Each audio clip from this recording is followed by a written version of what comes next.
Introduction. The Great Divide in Macroeconomics. Good evening.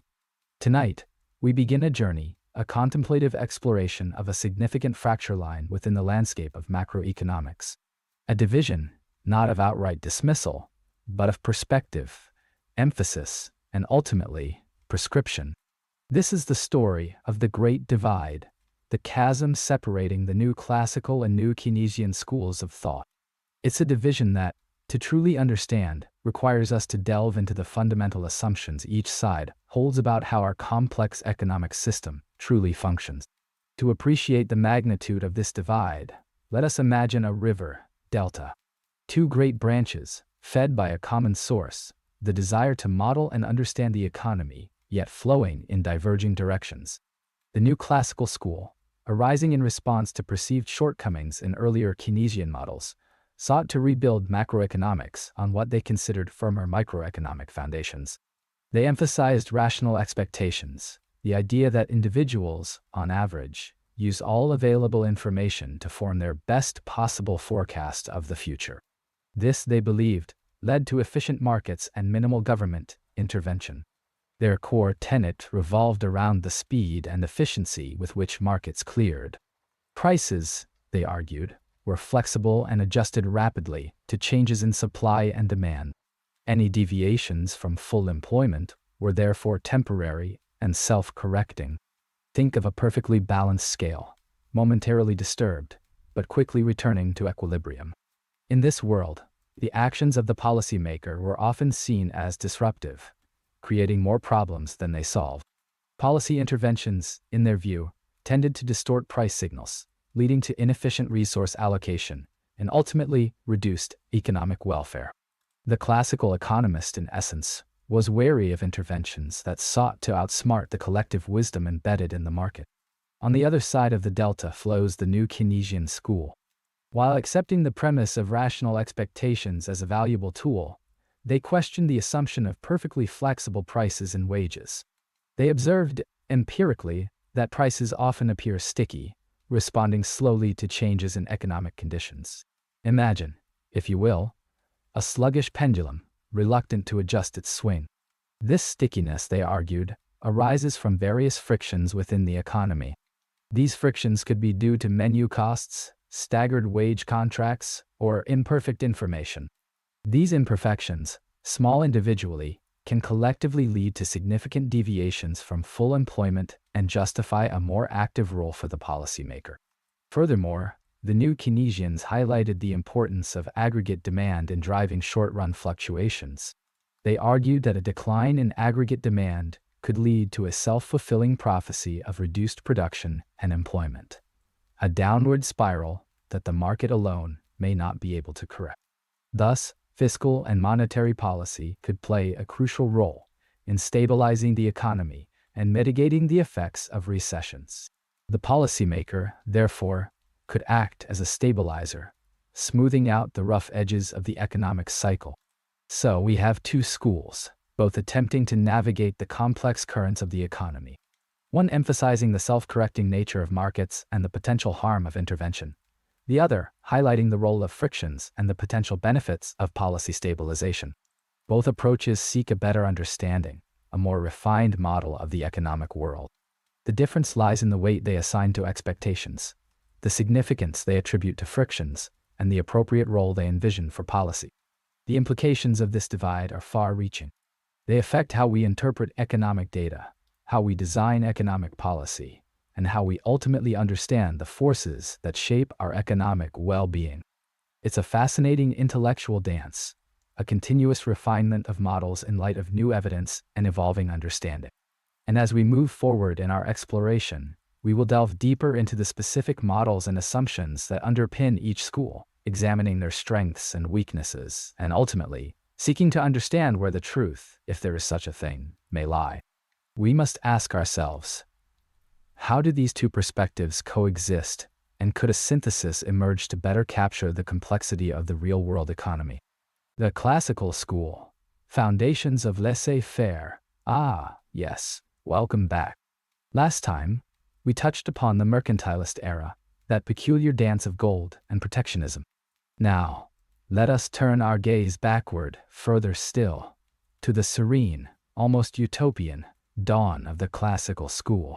For within its principles, we find the seeds, the very DNA, of the ideas that continue to shape our discourse, specifically those concerning New Classical and New Keynesian macroeconomics, expectations, frictions, and the role of policy. The classical school, you see, envisioned the economy as a grand, self-regulating machine. Imagine a perfectly balanced mobile, each element subtly influencing the others, always returning to equilibrium.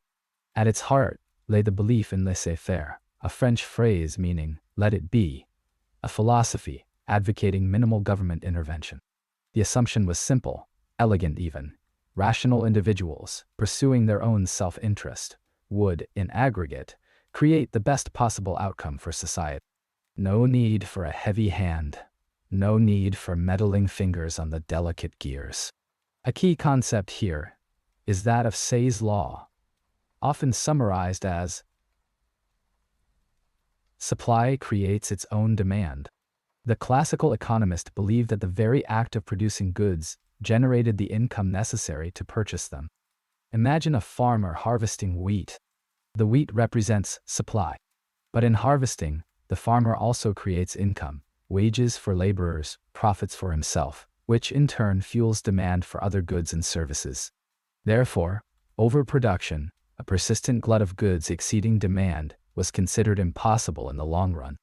Any imbalances were seen as temporary hiccups, quickly corrected by the invisible hand of the market. Expectations, in this classical world, were inherently rational and adaptive. Individuals learned from their experiences, refining their predictions based on past errors. This implies that systematic government interventions, such as manipulating the money supply, would ultimately prove ineffective. The public will learn and understand that the government is manipulating the money supply and behave accordingly. If the policymaker attempted to stimulate the economy through monetary policy, rational economic agents would anticipate the inflationary consequences and adjust their behavior, wages, prices, investments, accordingly, neutralizing the policy's intended effect. It's like trying to push a string. The string simply bends, and nothing of consequence actually moves. Imagine people instantly adjusting to any policy change, making it pointless. That's the core ideal. Now, let's think about frictions. The classical school largely dismissed them, operating under the assumption of perfect information and instantaneous adjustments. In their model, wages and prices were perfectly flexible, responding immediately to changes in supply and demand. This perfect flexibility ensured that markets cleared quickly, preventing prolonged periods of unemployment or inflation. Any deviations from full employment were seen as voluntary, a result of individuals choosing not to work at prevailing wage rates. Think of it as a perfectly oiled machine, moving without resistance. The role of policy, therefore, was severely limited. The classical economist advocated for sound money, often a gold standard, balanced budgets, and minimal regulation.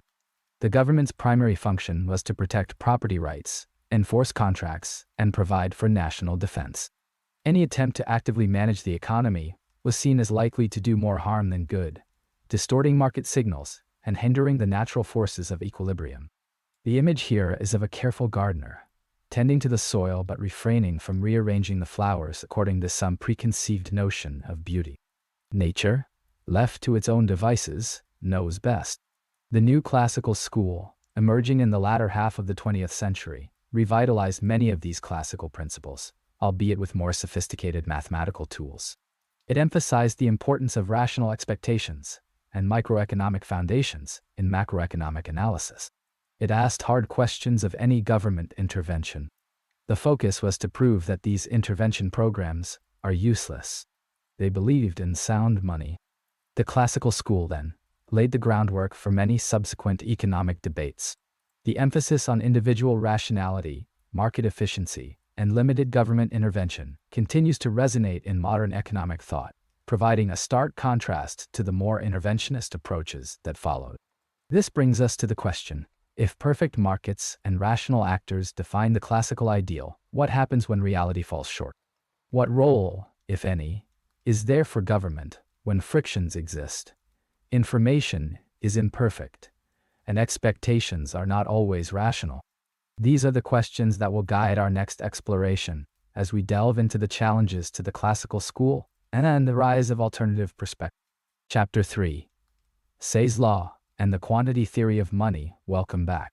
Last time, we laid the groundwork, establishing the differing philosophical starting points of the new Classical and New Keynesian schools. Now, we'll delve deeper, examining how these initial assumptions influence their understanding of crucial macroeconomic principles. Tonight, we'll explore Say's Law and the Quantity Theory of Money, observing how these concepts are perceived and modified through the lenses of rational expectations and inherent market frictions. Let us begin with Say's Law. Originally articulated centuries ago, in its simplest form, it states that supply creates its own demand. The classical economist, embracing this principle, sees a fundamental self-correcting mechanism at work. When goods and services are produced, the act of production itself generates income, which in turn fuels demand sufficient to purchase those goods and services. Thus, overproduction, a glut, is deemed impossible in the long run. Any temporary imbalance is seen as a signal for prices to adjust, restoring equilibrium. Imagine a perfectly balanced scale. Supply on one side, demand on the other. Should supply increase, the classical economist anticipates a natural inclination towards rebalancing, driven by price adjustments. The economy is a self-regulating system, tending towards full employment without the need for intervention. However, the new Keynesian perspective offers a crucial counterpoint. While acknowledging the theoretical elegance of Say's Law, they emphasize the presence of frictions in the real world. These frictions, such as sticky prices and wages, meaning they don't adjust instantaneously, can disrupt the smooth flow of income and expenditure. The balance is not maintained so easily. Imagine again our scale, but now the fulcrum is rusty, the movement sluggish. Supply might indeed create potential demand, but that demand might not materialize quickly enough to prevent a downturn.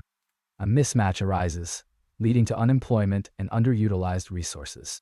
The Keynesian perspective doesn't reject Say's Law outright, but views it as a long-run tendency, often overwhelmed by short-run imperfections. Moving now to the quantity theory of money, we find a similar divergence. This theory posits a direct relationship between the money supply and the price level. The equation of exchange, NV/PQ, succinctly captures this relationship: money supply multiplied by velocity.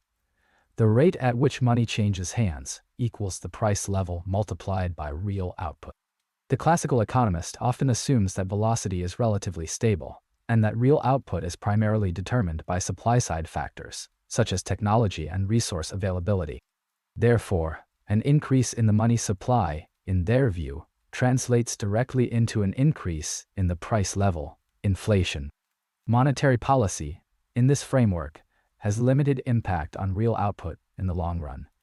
It is primarily a tool for controlling inflation.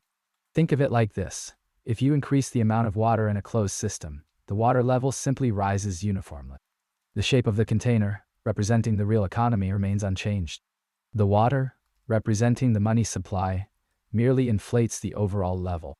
The new Keynesians, while accepting the basic premise of the quantity theory, again introduce crucial caveats.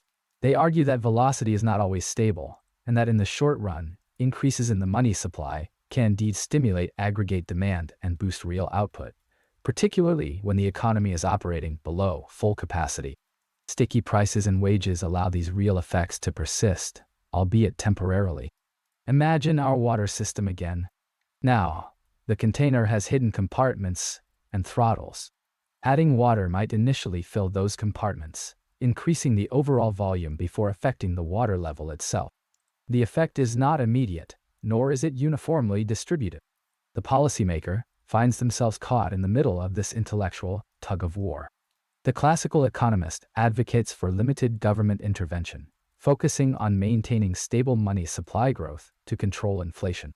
The new Keynesian, on the other hand, sees a potential role for monetary and fiscal policy in smoothing out business cycles and mitigating the effects of economic downturns. The choice of policy framework hinges on one's belief in the speed and effectiveness of market self-correction. Thus, our journey through Say's law and the quantity theory of money reveals the profound impact of underlying assumptions. The classical emphasis on frictionless markets and rational expectations leads to a view of the economy as inherently stable and self-correcting. The New Keynesian focus on frictions and imperfect information highlights the potential for market failures and the role for active policy intervention. But where does this leave us? How do these differing views translate into specific policy recommendations? And, perhaps more importantly, how do issues of credibility and time consistency complicate the policymaker's choices? These are questions that will guide our explorations in the chapters to come. Until then, let these ideas settle, and may your thoughts find rest. Chapter 4. The Keynesian Revolution, a rejection of classical orthodoxy. Good evening. We've spent the previous hours contemplating the foundations upon which classical economic thought was built, a world of self-correcting markets and unwavering rationality. But reality, as is its wont, proved to be far more complex. Tonight, we delve into the Keynesian Revolution, a paradigm shift that challenged those very foundations, and then explore the new classical and new Keynesian schools of thought that emerged in its wake, focusing particularly on the roles of expectations, frictions, and policy. The classical economist, you see, believed in a system that tended naturally towards full employment. Any deviation from this ideal was seen as temporary, a fleeting disruption that would swiftly be corrected by the invisible hand of the market. Wages and prices, they argued, were flexible, adjusting readily to changes in supply and demand. If unemployment rose, wages would fall, making labor more attractive to firms and restoring equilibrium. A beautifully balanced, self-regulating mechanism. However, the Great Depression, a stark and prolonged economic catastrophe, cast a long shadow over this optimistic view. That's why the massive unemployment persisted for years, defying the classical prediction of a swift return to equilibrium. This anomaly prompted a profound reevaluation of economic principles, leading to the rise of Keynesian economics. The Keynesian economist argued that the economy could, in fact, become trapped in a state of persistent underemployment. He suggested that aggregate demand, the total spending in an economy, was the key driver of economic activity, and that it could fall short of the level needed to achieve full employment. Importantly, he challenged the notion of perfectly flexible wages and prices. He argued that wages, in particular, were sticky, meaning that they didn't adjust downward as easily as classical theory suggested. This stickiness could prevent the market from self-correcting, leading to prolonged periods of unemployment. Therefore, the policymaker had a crucial role to play in stabilizing the economy, using government spending and tax policies to stimulate aggregate demand and pull the economy out of recession. Think of it as nudging a pendulum that has lost its momentum, requiring a gentle external force to get it swinging again. Following the Keynesian Revolution, the economic landscape underwent a period of consolidation and refinement. Two schools of thought, New Classical and New Keynesian economics, emerged, both seeking to build upon the foundations laid by their predecessors, while also addressing the perceived shortcomings of earlier models. They began to debate how expectations were formed and how they impacted the wider economy. The New Classical economist, a descendant of the earlier classical thinkers, embraced the concept of rational expectations. This meant that individuals were assumed to make optimal forecasts about the future, based on all available information. They would not be systematically fooled by the policymakers' interventions. Rather, they would anticipate the effects of policies and adjust their behavior accordingly. This had profound implications for policy effectiveness. If the policymaker announced an increase in government spending, for example, individuals might anticipate higher future taxes and reduce their current spending, thereby offsetting the intended stimulus. The economy, once again, would have a natural tendency to correct to the optimal state, even against external influence. In contrast, the New Keynesian economist, while accepting the importance of expectations, emphasized the role of frictions in the economy. These frictions included sticky wages and prices, imperfect information, and other market imperfections that prevented the economy from adjusting instantaneously to shocks. While rational expectations were a factor, the market may take longer to return to equilibrium, which necessitated the occasional assistance of the policymaker. For example, even if individuals anticipated the effects of a policy, they might not be able to adjust their behavior immediately due to contractual obligations or other constraints. This created a window of opportunity for the policymaker to influence the economy, even in the presence of rational expectations. The system, then, wasn't a frictionless machine, but rather a complex ecosystem, where small imperfections could have significant consequences. Thus, the debate between New Classical and New Keynesian economics revolved around the relative importance of expectations and frictions in shaping economic outcomes. The New Classical economist emphasized the power of rational expectations to neutralize policy interventions, while the New Keynesian economist highlighted the role of frictions in creating opportunities for effective policy action. Both sides, it's important to remember, were seeking to understand how the economy actually worked, and to provide better guidance for the policymaker. The tension between these two perspectives continues to shape economic thinking today. We've seen a glimpse into the intellectual tug-of-war between competing schools of thought. But what happens when the very definition of rationality is questioned? What happens when behavioral biases enter the equation? These questions will guide us as we navigate the next stage in our journey through the evolution of economic thought. Good night. Chapter 5. Aggregate Demand and the Multiplier Effect. Good evening. We've navigated the still waters of basic macroeconomic models, exploring the fundamental relationships between output, employment, and prices. Tonight, we venture into slightly choppier seas, charting the contrasting approaches of two prominent schools of thought, the New Classical and New Keynesian perspectives. Our focus will be on aggregate demand, the multiplier effect, and the role of expectations, frictions, and of course, policy. Recall our previous discussions about aggregate demand, the total demand for goods and services in an economy at a given price level. The slope and shifts of this curve are central to understanding how changes in spending, investment, and government policy impact overall economic activity. And how we interpret these changes, that is the source of our divergence. The New Classical macroeconomics, born from a dissatisfaction with earlier Keynesian models, emphasizes the power of individual rationality and market clearing. The classical economist believes that people form rational expectations, that is, they use all available information to make the best possible forecasts about the future. If individuals anticipate a future increase in inflation due to, say, an increase in the money supply, they will immediately adjust their behavior.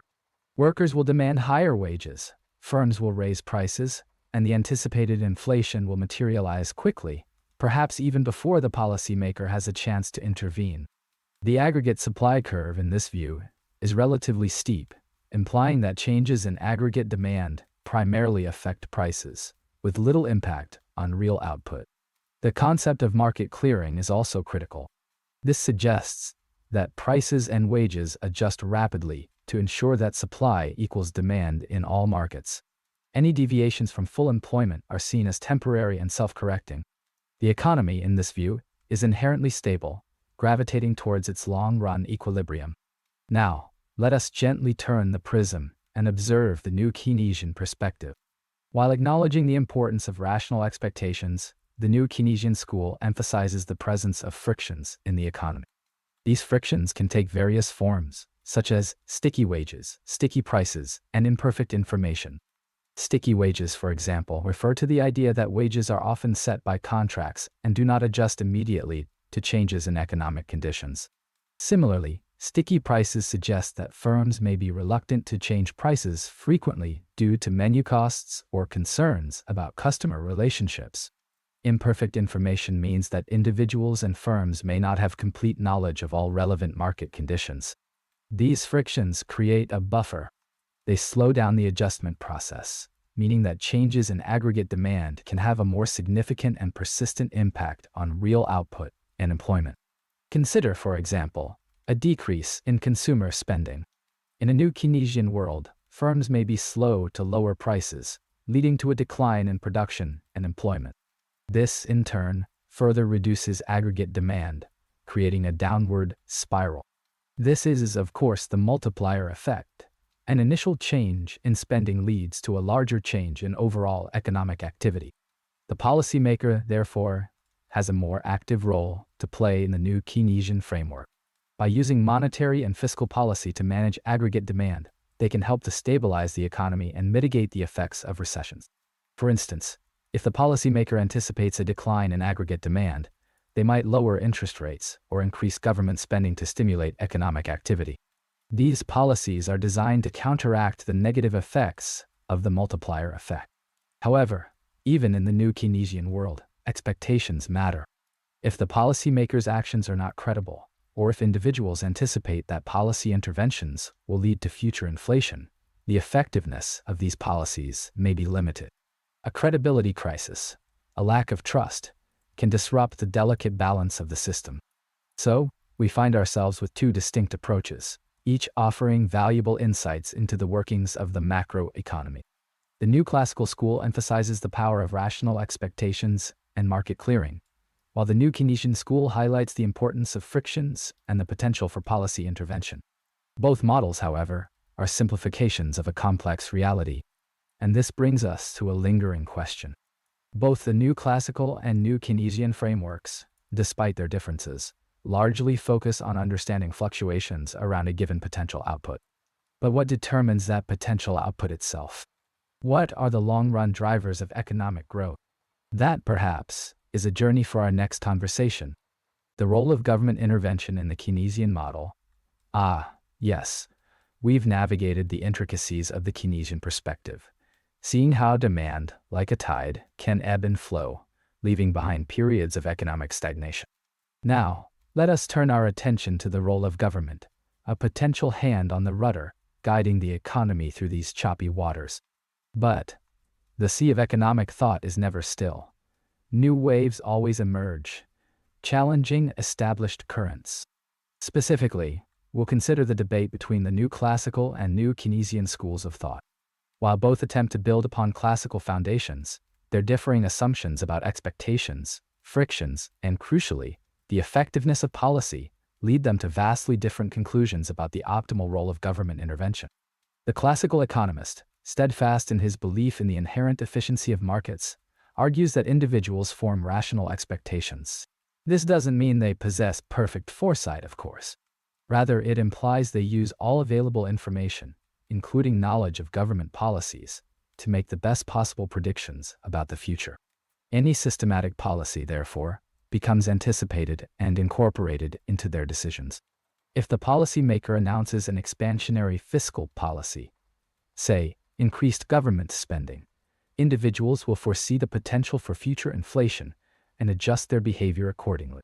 Workers might demand higher wages, firms might raise prices, negating, or at least diminishing, the intended stimulative effect.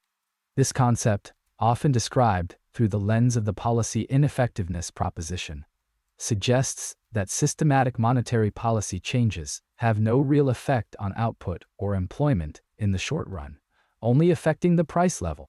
Unanticipated shocks, of course, can still have an impact, but these are random and unpredictable, not something the policymaker can reliably exploit for economic gain.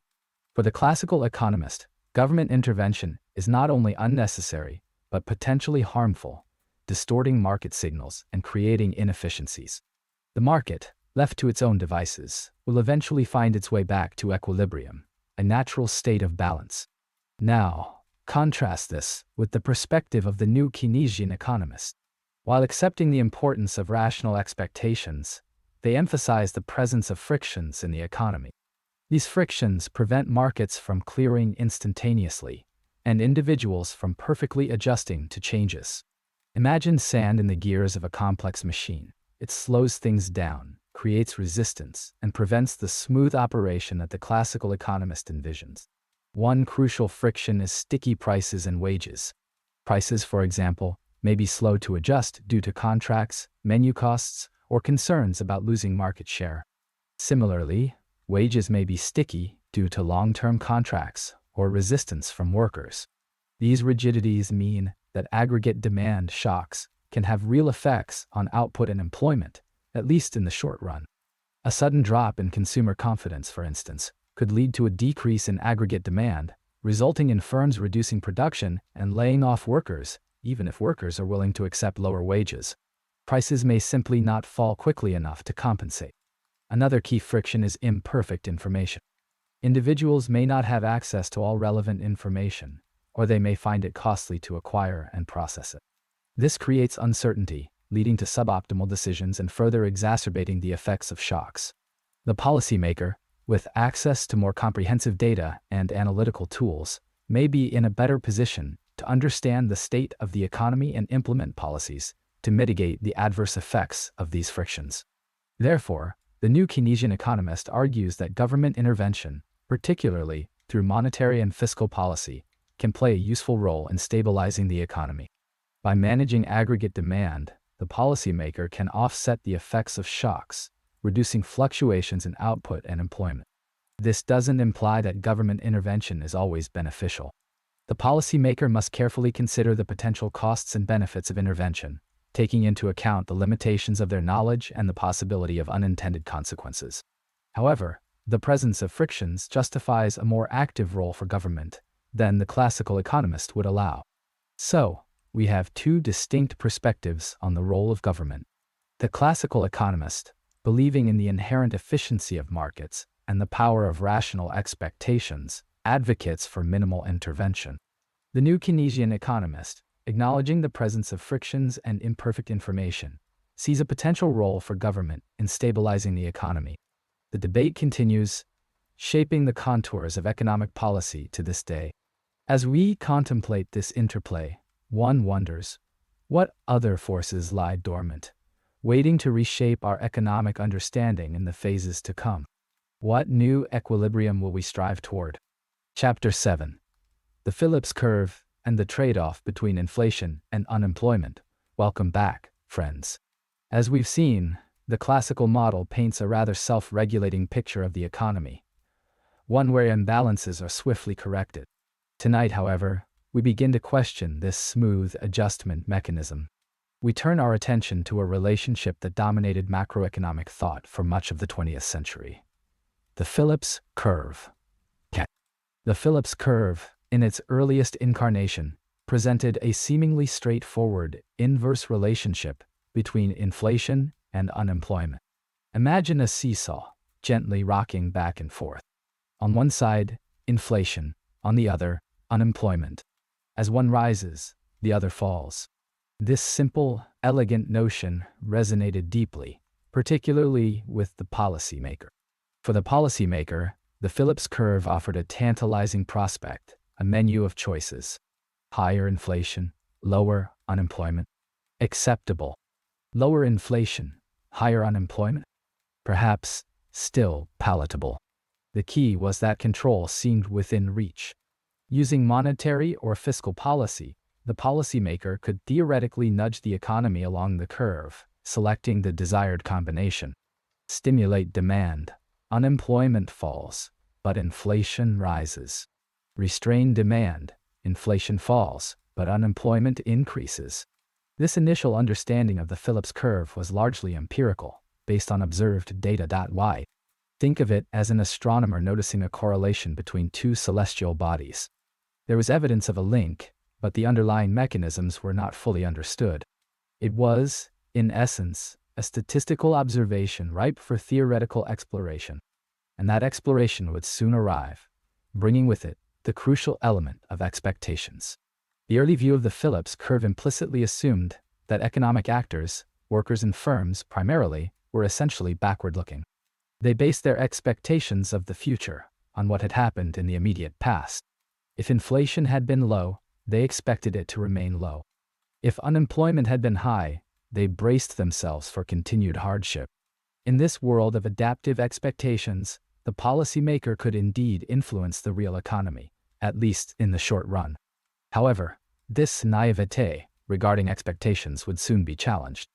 Enter the scene, the classical economist, wielding the sharp blade of rational expectations.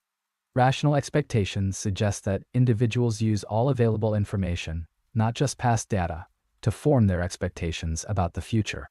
They understand how the economy works, and they anticipate the consequences of the policymaker's actions. Consider this: if the policymaker announces an intention to stimulate the economy and reduce unemployment, the classical economist anticipates the resulting inflation. Workers demand higher wages to compensate for the expected loss of purchasing power. Firms raise prices in anticipation of higher costs. The result? The attempted stimulus merely fuels inflation, without any lasting impact on unemployment. The seesaw, instead of gently rocking, is now stuck on one side, representing higher inflation without the desired reduction in unemployment. The critique leveled by the classical economist had a profound impact, leading to a re-evaluation of the Phillips curve. The simple trade-off between inflation and unemployment began to crumble, replaced by a more nuanced understanding that emphasized the role of expectations. In the long run, it was argued, the Phillips curve was vertical. Attempts to permanently reduce unemployment below its natural rate would only lead to ever-accelerating inflation. Now, to be fair, not everyone accepted this conclusion wholesale. The new Keynesian economists emerged, acknowledging the importance of expectations, but also highlighting the role of frictions in the economy. These frictions, such as sticky wages and prices, imperfect information, and coordination failures, prevented the instant adjustment assumed by the classical economist. Because of these frictions, there can exist in the short-run effects of policies. So the argument goes, the seesaw is stiff and slow to move because of the grit in its joints. The Phillips curve, while perhaps not a stable menu, could still offer the policymaker some degree of influence, especially in the short run. So where does this leave us? The early Phillips curve offered a tempting vision of economic control, but the incorporation of expectations, both rational and, by contrast, adapting, fundamentally altered the landscape. The simple trade-off between inflation and unemployment proved to be more complex, mediated by the beliefs and actions of economic actors. As you settle for the night, consider the ramifications of these insights on the design of monetary policy. How can the policymaker effectively manage expectations and navigate the treacherous waters of inflation and unemployment in a world where agents are not passive recipients of policy, but active players in the economic drama? We will continue to explore the refinements to these approaches to macroeconomic thought in our next discussion. Good night. The rise of monetarism, Milton Friedman, and the counter-revolution. Having explored the dominance of Keynesian thought, we now turn to a counter-revolution, a shift in the economic tides propelled by a resurgence of classical principles, albeit in a new and sophisticated guise. This is the story of monetarism, spearheaded by figures who challenged the very foundations of Keynesian policy prescriptions and offered a radically different view of how the economy functions. The heart of this counter-revolution lies in the clash between what we might call New Classical and New Keynesian macroeconomics. Both sought to refine and build upon existing economic theory, but their approaches to expectations, frictions, and the role of policy diverged significantly. Imagine two streams flowing from a common source, diverging and carving different paths through the economic landscape. The New Classical school, emerging in the 1970s, emphasized the importance of rational expectations. This wasn't simply about assuming people are always right. Rather, it suggested that economic agents, individuals, and firms use all available information to form their expectations about the future. They act rationally, anticipating the consequences of government policies and adjusting their behavior accordingly. This is a system striving for equilibrium, a state of balance where individual decisions, made with foresight, shape the overall economy. In contrast, New Keynesians, while acknowledging the importance of expectations, focused on the frictions within the economic system. These frictions, often overlooked in simpler models, included things like sticky prices and wages. The prices of goods and services, and the wages paid to workers, don't adjust instantaneously to changes in supply and demand. Imagine a clockwork mechanism, where certain cogs, due to their design or the surrounding environment, move with a slight delay. This stickiness can lead to inefficiencies and unemployment, even if individuals are behaving rationally based on their available information. This difference in perspective on expectations and frictions had profound implications for policy. The New Classical economists, with their emphasis on rational expectations and relatively frictionless markets, argued that many Keynesian policies, particularly discretionary fiscal policy, were not only ineffective but potentially harmful. If individuals anticipate, for example, that increased government spending today will lead to higher taxes tomorrow, they will save more in anticipation, offsetting the stimulative effect of the spending. Thus, the government's actions are neutralized by the rational responses of individuals. The economy, in this view, is a self-correcting system best left to its own devices, guided by clear and predictable rules, especially regarding the money supply. Monetarism, championed by economists like Milton Friedman, arose as a direct challenge to the Keynesian emphasis on fiscal policy. Monetarists argued that controlling the money supply, the amount of currency and credit circulating in the economy, was the key to stabilizing prices and promoting long-term economic growth. They believed that inflation was primarily a monetary phenomenon, caused by too much money chasing too few goods. Imagine the economy as a balloon. If you pump in too much air, the balloon will expand. The monetarists advocated for a simple, transparent rule. The money supply should grow at a constant, predictable rate, roughly in line with the long-run growth of the economy. This rule-based approach, they argued, would provide businesses and individuals with the stability they needed to make sound economic decisions. It was a call for restraint, a belief that the market, guided by a stable monetary environment, could allocate resources more efficiently than any government intervention. The New Keynesians, on the other hand, while acknowledging the importance of monetary policy, maintained that fiscal policy could still play a valuable role in stabilizing the economy, especially in the face of severe recession. They argued that the frictions within the system, the sticky prices and wages, meant that the economy could become stuck in a low equilibrium state, requiring government intervention to jolt it back into motion. They viewed the economy less as a perfectly balanced system and more as a complex machine prone to occasional malfunctions. The rise of monetarism marked a significant turning point in macroeconomic thought. It challenged the prevailing Keynesian orthodoxy and offered a compelling alternative framework for understanding and managing the economy. The debate between the new classical and new Keynesian schools continues to shape economic policy today. However, the story doesn't end here.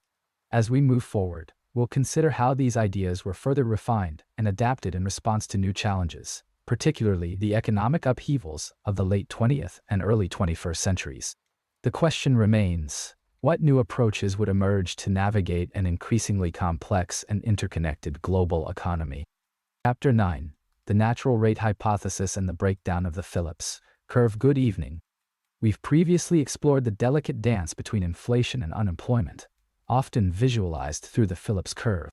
Tonight, we delve into why that seemingly stable relationship faltered, leading to a profound shift in macroeconomic thinking.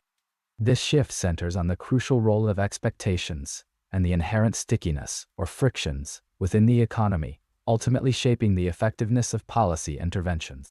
Recall that the original Phillips curve suggested a stable, inverse relationship. Lower unemployment meant higher inflation, and vice versa. Policymakers, armed with this supposed trade-off, believed they could fine-tune the economy by accepting a little more inflation to achieve a lower unemployment rate, or vice versa. However, the stagflation of the 1970s, the simultaneous occurrence of high inflation and high unemployment, shattered this optimistic view. It became painfully clear that the Phillips curve, as originally understood, was not a reliable guide for policy. The challenge to the traditional Phillips curve came, in large part, from the natural rate hypothesis. This hypothesis, championed by the classical economist, argued that there exists a natural rate of unemployment, determined by the underlying structure of the labor market, factors such as job search frictions, skills, mismatches, and the generosity of unemployment benefits. The key insight was that any attempt to push unemployment below this natural rate would only lead to accelerating inflation in the long run. Why? Because of expectations. The classical economist argued that individuals and firms are not simply backward-looking, basing their decisions solely on past inflation. Instead, they are forward-looking, forming expectations about future inflation. If the policymaker tries to lower unemployment by increasing aggregate demand, workers and firms will anticipate higher inflation and demand higher wages and prices. This expectation-driven adjustment shifts the Phillips curve upwards, neutralizing the initial gain in employment and leaving the economy with higher inflation at the same natural rate of unemployment. This brings us to the contrasting perspectives of the new classical and new Keynesian schools of thought. Both acknowledge the importance of expectations, but they differ on the extent of frictions in the economy. The new classical economists, building upon the natural rate hypothesis, often assume rational expectations and flexible prices. In their view, individuals and firms quickly incorporate new information into their decisions, and prices adjust rapidly to clear markets. Consequently, policy interventions, especially anticipated ones, tend to be ineffective because economic actors will anticipate and offset them. In contrast, new Keynesian economists, while accepting the importance of expectations, emphasize the presence of significant frictions in the economy. These frictions include sticky prices, sticky wages, and imperfect information. These rigidities mean that markets don't clear instantaneously, and policy interventions can have real effects, at least in the short run. For example, even if individuals anticipate inflation, sticky wages may prevent wages from rising immediately, allowing unemployment to fall temporarily. Consider the policymaker attempting to stimulate the economy during a recession.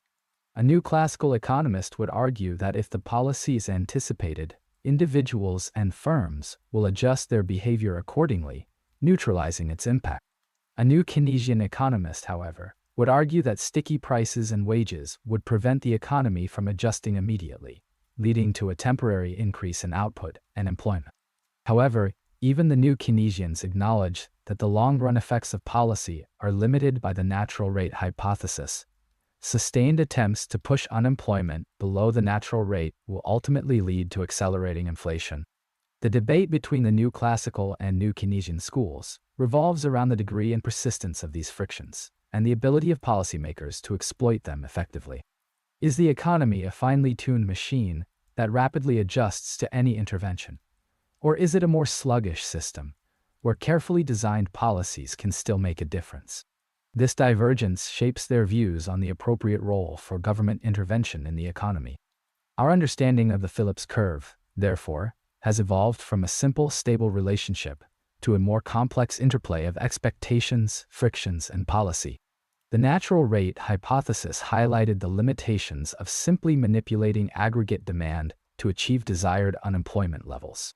The challenge for policymakers remains how to navigate the complexities of expectations and frictions to promote stable and sustainable economic growth. As we move forward, we must consider the impact of structural policies on the natural rate itself. But what new forces will challenge these models in the decades to come? Chapter 10: Rational Expectations, a Paradigm Shift in Economic Thinking. Good evening. We've journeyed through the landscape of macroeconomic thought, charting the rise and fall of various schools. Tonight, we arrive at a pivotal juncture: the advent of rational expectations, a concept that irrevocably altered the playing field. Recall the adaptive expectations model, with its inherent backward-looking nature, always trailing behind reality. Rational expectations, in contrast, posits that economic agents utilize all available information, past, present, and expected future, when forming their beliefs about the economy. This seemingly simple shift in assumption triggered a profound divergence, giving rise to the new classical and new Keynesian schools of thought. Think of it as a river, splitting into two streams, each carving its own path through the terrain of economic understanding. The common source, though, is the belief in rational expectation.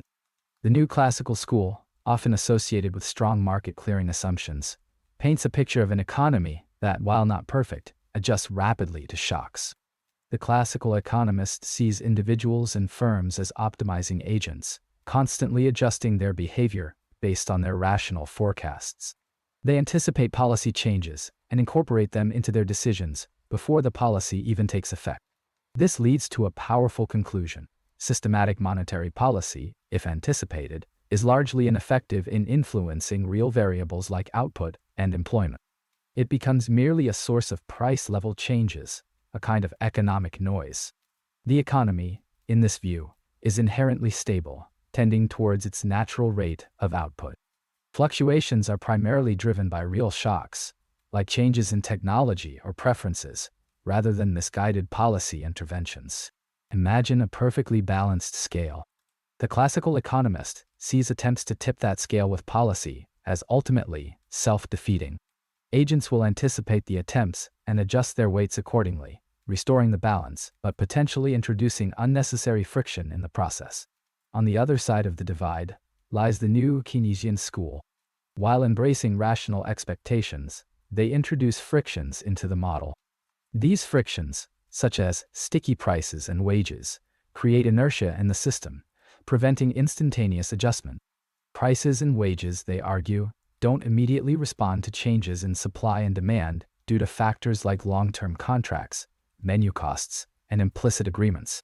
The new Keynesian economist, therefore, acknowledges that while agents are rational, their actions are constrained by these real-world rigidities.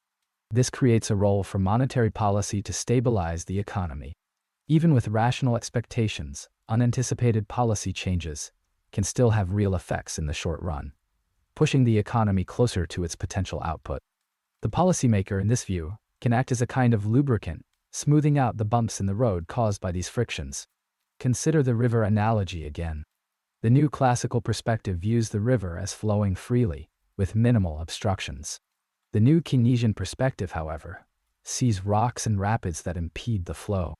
Skillful navigation, in the form of well-designed policy, can help guide the river towards smoother waters. Now, consider the crucial distinction: expectations. Both schools assume rationality, but their interpretation of its implications differs significantly. The new classical emphasis on perfect information and frictionless markets leads to a strong belief in the self-correcting nature of the economy. The new Keynesian emphasis on imperfect information and sticky prices and wages leads to a belief in the potential for policy interventions to improve economic outcome. The debate between these two schools revolves, therefore, around the magnitude and persistence of these frictions. Are they merely minor annoyances easily overcome by market forces, or are they significant obstacles that require active intervention? This difference shapes their views on the role and effectiveness of macroeconomic policy. It's a fundamental question of balance. How much should we trust the self-regulating mechanisms of the market, and how much should we rely on the guiding hand of the state?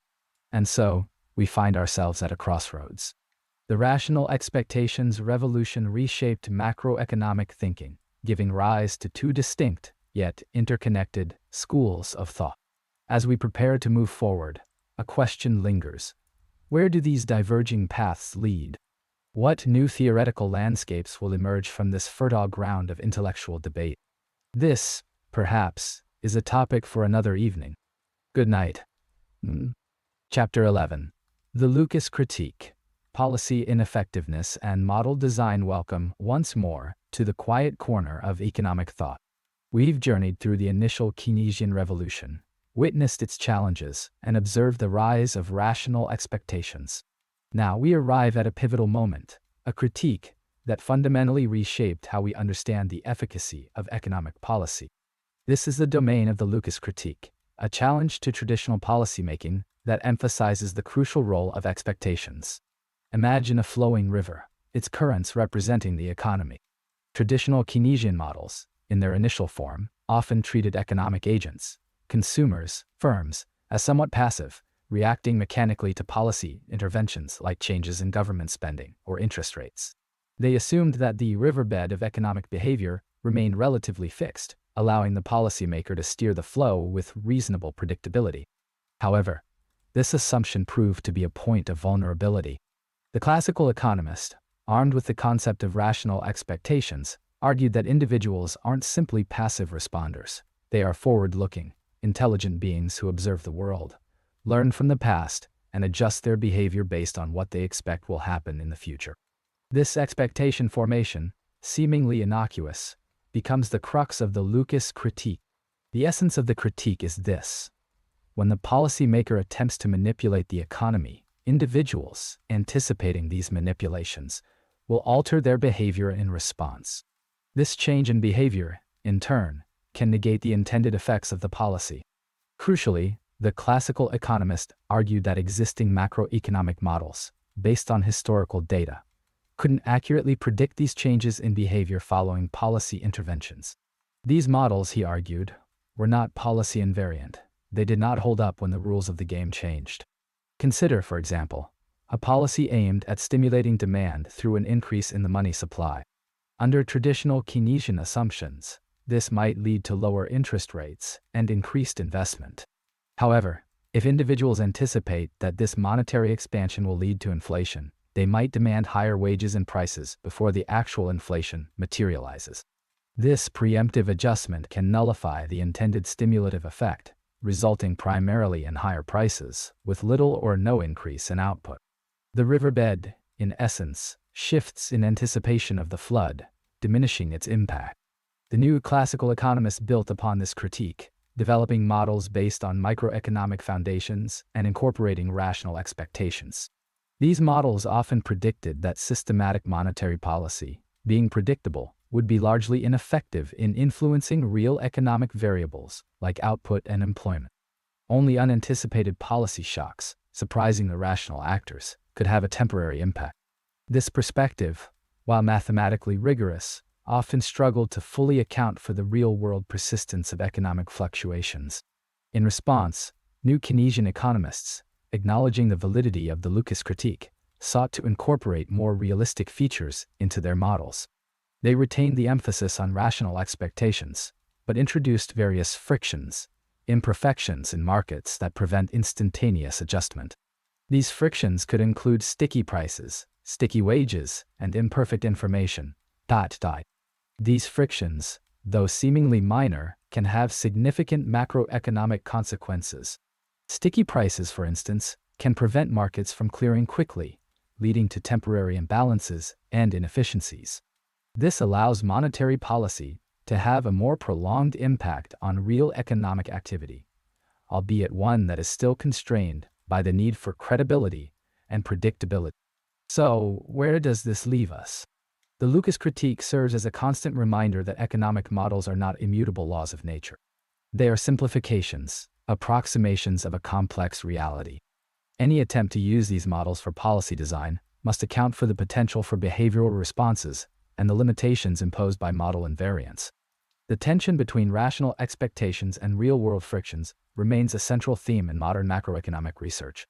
And as the river flows onward, we're left with a question that will guide our future explorations. How can we best design economic models that are both rigorous and realistic, capable of providing valuable insights for policy making in an ever-changing world? What new tools and approaches will be necessary to navigate the complex interplay of expectations, frictions, and policy effectiveness in the future? New classical economics. Building on rational expectations, we've traced the pathways of economic thought, feeling the shifts in perspective like a current changing course. Our previous exploration touched upon the rise of rational expectations, a concept that suggested individuals incorporate all available information into their economic decision-making. Now, we delve deeper, examining how this revolutionary idea shaped the landscape of macroeconomics, giving rise to the new classical school and its debates with the new Keynesian perspective. The new classical economics, born from the crucible of rational expectations, presented a world where individuals are, on average, remarkably astute. These are not simpletons blindly reacting to events. They are forward-looking agents, attempting to decipher the signals the economy sends. They understand, for example, that a surge in government spending today might imply higher taxes tomorrow. This understanding, this informed anticipation, fundamentally alters the effectiveness of economic policy. Imagine a perfectly balanced seesaw. On one side sits the economy, influenced by various forces. The classical economist, armed with the assumption of rational expectations, argues that individuals anticipate policy changes and adjust their behavior accordingly. If the policymaker announces an expansionary monetary policy intended to stimulate growth, individuals, anticipating future inflation, may demand higher wages and prices immediately. This preemptive action neutralizes the intended effect, rendering the policy impotent. The seesaw remains in equilibrium, albeit at a potentially higher price level. This is the essence of the policy ineffectiveness proposition, a cornerstone of new classical thought. It suggests that systematic, predictable policies have little or no impact on real economic variables like output and employment. Only unanticipated shocks, surprises that catch individuals off guard, can move the economic needle. The world envisioned is one of remarkable self-correction, where markets, left to their own devices, quickly adjust to disturbances, minimizing prolonged recessions or booms. However, the new Keynesian economists offer a different perspective. They acknowledge the importance of rational expectations, but introduce a crucial element: frictions. These frictions, often stemming from sticky prices and wages, information asymmetries, and coordination failures, prevent the economy from immediately snapping back to equilibrium. Think of a stream encountering a series of small dams. The water, representing economic activity, cannot flow freely. Sticky prices, for instance, mean that firms are reluctant to adjust prices immediately in response to changes in demand, perhaps due to contracts, menu costs, or fear of losing customers. This sluggish adjustment creates temporary imbalances, allowing demand-side policies to have a real effect, at least in the short run. Furthermore, new Keynesians emphasize the role of imperfect information. Not everyone has access to the same data or possesses the analytical capabilities to interpret it perfectly. This information asymmetry can lead to suboptimal decisions and amplify the impact of shocks. The seesaw, in this case, might be sticky, resisting immediate adjustments even when forces are applied. Coordination failures are another key friction. Imagine a factory needing to expand, but not doing so because they lack the assurance that demand will increase. The lack of any single policymaker and reliance on the factory to make its own decision could lead to stagnation. The debate between new classical and new Keynesian macroeconomics is not merely an academic exercise. It has profound implications for how we think about economic policy. The classical economist advocates for minimal government intervention, believing that markets are inherently stable and self-correcting. The policymaker's role is primarily to maintain a stable monetary environment and avoid creating distortion. The new Keynesian, on the other hand, sees a potential role for active stabilization policies, using fiscal and monetary tools to smooth out business cycles and mitigate the effects of shocks. This discussion has allowed us to appreciate the influence of rational expectations on macroeconomic thought and the ensuing debates about the role of frictions and the effectiveness of policy. How can the role of behavioral economics be incorporated into macroeconomics? What cognitive biases are consistently overlooked in the classical Keynesian divide? Chapter 13. Real Business Cycle Theory. Shocks and equilibrium fluctuations. We've navigated the turbulent waters of monetary policy. And now, as the tide recedes slightly, let us turn our gaze toward a different understanding of economic fluctuations: the real business cycle, or RBC, theory. RBC offers a stark contrast to the interventionist leanings we've discussed. It proposes that business cycles are, fundamentally, equilibrium phenomena driven by real shocks, shifts in productivity, technology, or taste, rather than monetary missteps or sticky prices. These shocks, rippling through the system, create what appear to be cyclical patterns, but are merely efficient adjustments to changing circumstances. The heart of RBC theory beats to the rhythm of intertemporal substitution. Imagine the rational consumer, contemplating their consumption decisions not just today, but across their entire lifespan. When productivity surges, promising higher future wages, they might choose to work harder now and invest the surplus, anticipating even greater consumption later. This increase in current labor supply pushes wages down, encouraging firms to invest and expand. A boom ensues, not because of some artificial stimulus, but as a natural response to a positive real shock. Conversely, a negative shock triggers a similar, though downward, adjustment.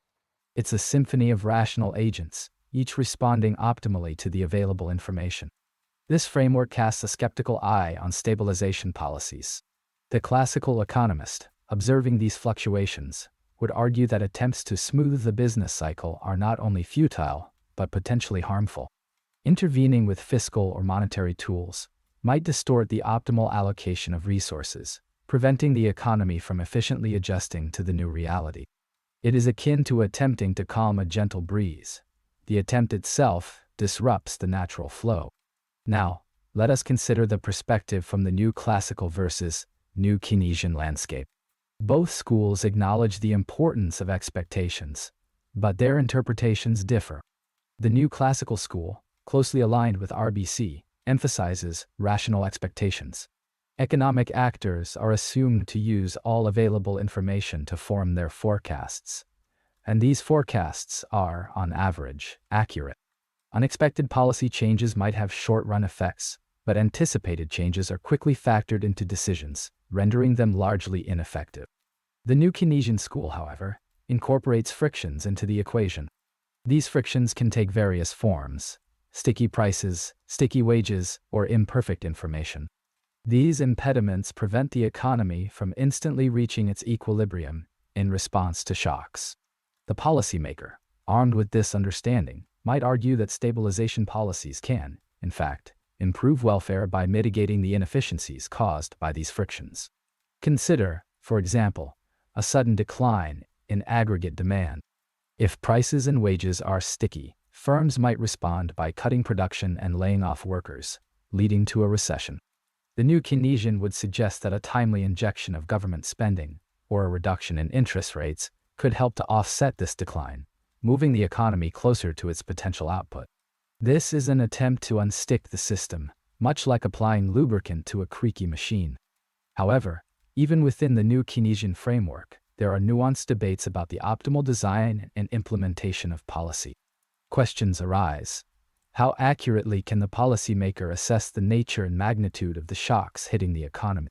Can they anticipate the potential unintended consequences of their interventions? And what about the expectations of economic actors? If people anticipate future inflation as a result of government spending, they might adjust their behavior in ways that undermine the policy's effectiveness. So we find ourselves at a crossroads, contemplating two contrasting visions of economic fluctuations. One emphasizes the inherent stability of markets and the wisdom of non-intervention. The other acknowledges the presence of frictions and the potential for well-designed policies to improve economic outcomes. The ongoing dialogue between these schools of thought continues to shape our understanding of the business cycle. One cannot help but wonder, as we gaze over this landscape, how behavioral economics, with all of its psychological realism, will change how the cycle itself is thought about. What will it mean for our understanding of the underlying drivers, and, more importantly, for how we attempt to navigate the turbulent waters of the economy? Chapter 14. Dynamic Stochastic General Equilibrium Models. The new classical framework. Welcome back. Our journey through the currents of macroeconomic thought brings us now to a pivotal moment, a crossroads where classical and Keynesian ideas, refined by the crucible of modern econometrics, meet in the form of dynamic stochastic general equilibrium models, or G.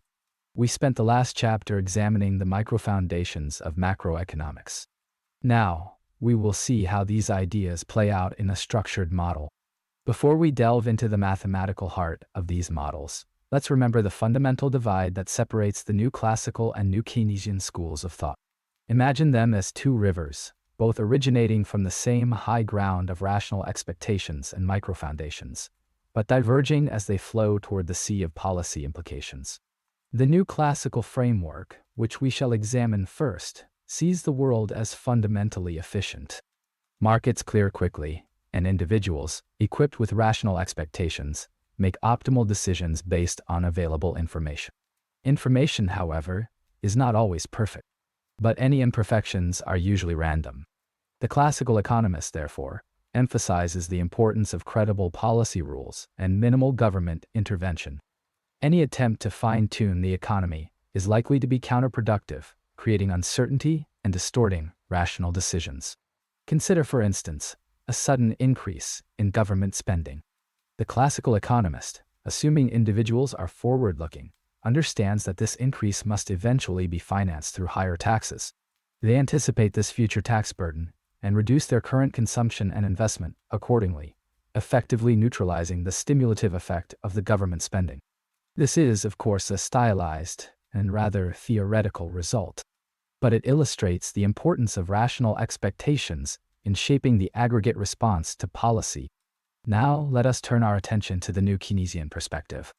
While embracing the same emphasis on micro-foundations and rational expectations, the new Keynesian economist introduces crucial frictions into the economic system. These frictions, like rocks in the riverbed, impede the smooth flow of market forces. Two key frictions stand out: sticky prices and wages. These rigidities prevent markets from clearing instantaneously, creating the potential for involuntary unemployment and inefficient resource allocation. Think of a firm facing menu costs, the small but real expense of changing prices. In a world of constantly fluctuating demand, these firms might be reluctant to adjust prices immediately, leading to periods of excess demand or supply. Similarly, wage contracts, negotiated in advance, may prevent wages from adjusting quickly to changes in labor market conditions. These frictions create a role for government intervention to smooth out business cycles and stabilize the economy. The policymaker, therefore, has a different role in the new Keynesian world. Armed with an understanding of these frictions, they can design policies to mitigate their negative effects. For example, monetary policy, by adjusting interest rates, can influence aggregate demand and help stabilize output and employment. However, even in the new Keynesian framework, policy must be carefully designed and credible. Excessive intervention or poorly designed policies can still lead to instability and undermine confidence. The difference between these two schools boils down to the speed of adjustment and the prevalence of frictions. The classical economist envisions a world where markets adjust quickly and efficiently, minimizing the need for government intervention. The new Keynesian economist, on the other hand, sees a world where frictions impede adjustment, creating a role for policy to improve economic outcomes. DSCJ models provide a powerful framework for analyzing these competing perspectives. By explicitly modeling the microfoundations of economic behavior and incorporating both rational expectations and potential frictions, they allow us to quantitatively assess the effects of different policies and shocks on the economy. These models are not simply academic exercises. They are increasingly used by central banks and other policymakers to inform their decisions. However, it's important to acknowledge the limitations of DSCJ models. They are, after all, simplifications of a complex reality. The choice of assumptions regarding the degree of price stickiness, the nature of expectations, and the strength of various shocks can significantly influence the results. Therefore, it's not about accepting DSCJ models as gospel, but about appreciating their usefulness in navigating complexity. As we move forward, we will encounter yet another refinement of macroeconomic thinking, one that grapples with behavioral imperfections and the enduring shadow of financial instability. How does the incorporation of behavioral economics and financial frictions further alter the landscape of macroeconomic modeling and policy? That will be our focus next time. The Imperfect Information Model of Robert Lucas. Good evening. As we drift further into the twilight, our minds, I hope, remain curious. Last time, we began to explore the rising tension between competing schools of macroeconomic thought. We spoke of the limitations of simplistic Keynesian models in the face of stagflation. Tonight, we delve deeper, focusing on a pivotal contribution that reshaped the landscape: the Imperfect Information Model, most closely associated with Robert Lucas. This model, in essence, sought to explain why monetary policy, a tool often wielded with the intention of smoothing economic fluctuations, might instead create them. The core idea hinges on the concept of imperfect information, a seemingly simple notion with profound consequences. Imagine a world, not unlike our own, where information is not instantly and perfectly disseminated. An increase in the money supply, engineered by the policymaker, is intended to stimulate aggregate demand. But what if individual economic actors, say, farmers selling wheat, only observe the price of their own goods? A rise in the price of wheat could be interpreted in two ways. Firstly, it could signal an increase in the overall price level, affecting all goods and services. Secondly, it could indicate a genuine increase in the relative demand for wheat, making wheat farming more profitable. Here is where the imperfection bites. The farmer, lacking perfect knowledge of the broader economy, cannot immediately distinguish between these two possibilities. In the face of higher wheat prices, the farmer rationally assumes, at least in part, that the increase is due to higher relative demand. As a consequence, they increase their supply of wheat, believing they can earn greater profits. Now, extend this logic across the entire economy. If monetary policy successfully raises the aggregate price level, many producers, like our farmer, will mistakenly interpret the price increases in their own sectors as indicators of higher relative demand. They increase production accordingly. This leads to an overall increase in output and employment, a short-run expansion. However, this expansion is not sustainable. It is based on a misperception. As information slowly disseminates, and producers realize that the price increases were general rather than specific to their sectors, they scale back production. The economy reverts to its natural rate of output. The only lasting effect of the monetary policy is a higher price level. This, in essence, is the crux of the imperfect information model. It provides a microeconomic foundation for the idea that anticipated monetary policy changes have no real effects on the economy. It challenges the Keynesian notion that active policy intervention can reliably smooth economic fluctuations. Instead, it suggests that such interventions can be destabilizing, creating unnecessary booms and busts by distorting price signals. This model sparked intense debate. The new classical economists embraced it as a powerful argument against discretionary monetary policy. They argued that a rules-based approach, where policy is predictable and transparent, would be far more effective in maintaining economic stability. Transparency, they believed, would reduce the likelihood of misperceptions and prevent the unintended consequences of policy interventions. The new Keynesians, however, were not convinced. They acknowledged the importance of expectations, but argued that other frictions in the economy, such as sticky prices and wages, could still justify active policy intervention. They pointed out that prices and wages don't adjust instantaneously, and that these rigidities could create persistent deviations from the natural rate of output.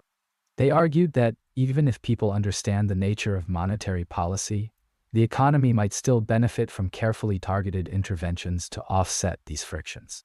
Thus, the battle lines were drawn. The new classical camp emphasized the importance of expectations and the limitations of policy intervention, while the new Keynesian camp highlighted the role of frictions and the potential benefits of active stabilization policy. This debate, as we shall see, continues to shape macroeconomic thinking to this day, influencing the design of monetary and fiscal policy around the globe. Think about the implications of asymmetry of information. How does access to differential information impact the effectiveness of predictive models? We'll reflect upon this query in our subsequent rendezvous. Until then, good night. Chapter 17. Nominal Rigidities, Price and Wage Stickiness. Last time, we discussed the rational expectations revolution and its implications for the efficacy of policy interventions. Now, let's delve deeper into one of the key battlegrounds between two dominant schools of thought, New Classical and New Keynesian macroeconomics. This disagreement hinges on the concept of nominal rigidities, specifically the stickiness of prices and wages. The new classical economist, a staunch advocate of market clearing, generally assumes that prices and wages are perfectly flexible. They adjust rapidly to changes in supply and demand, ensuring that markets always reach equilibrium.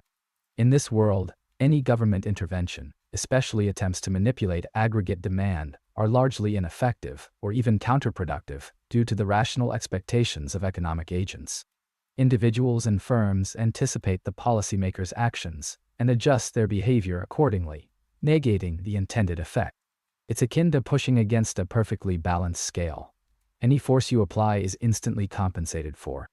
The new Keynesian economist, on the other hand, argues that prices and wages are often sticky, at least in the short run. This stickiness means that they don't adjust instantaneously to changes in economic conditions.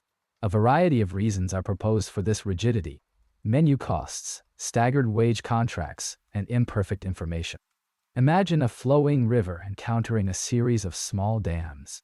The water, in this case, the economy, doesn't simply flow over them unhindered. It backs up, creating temporary imbalances.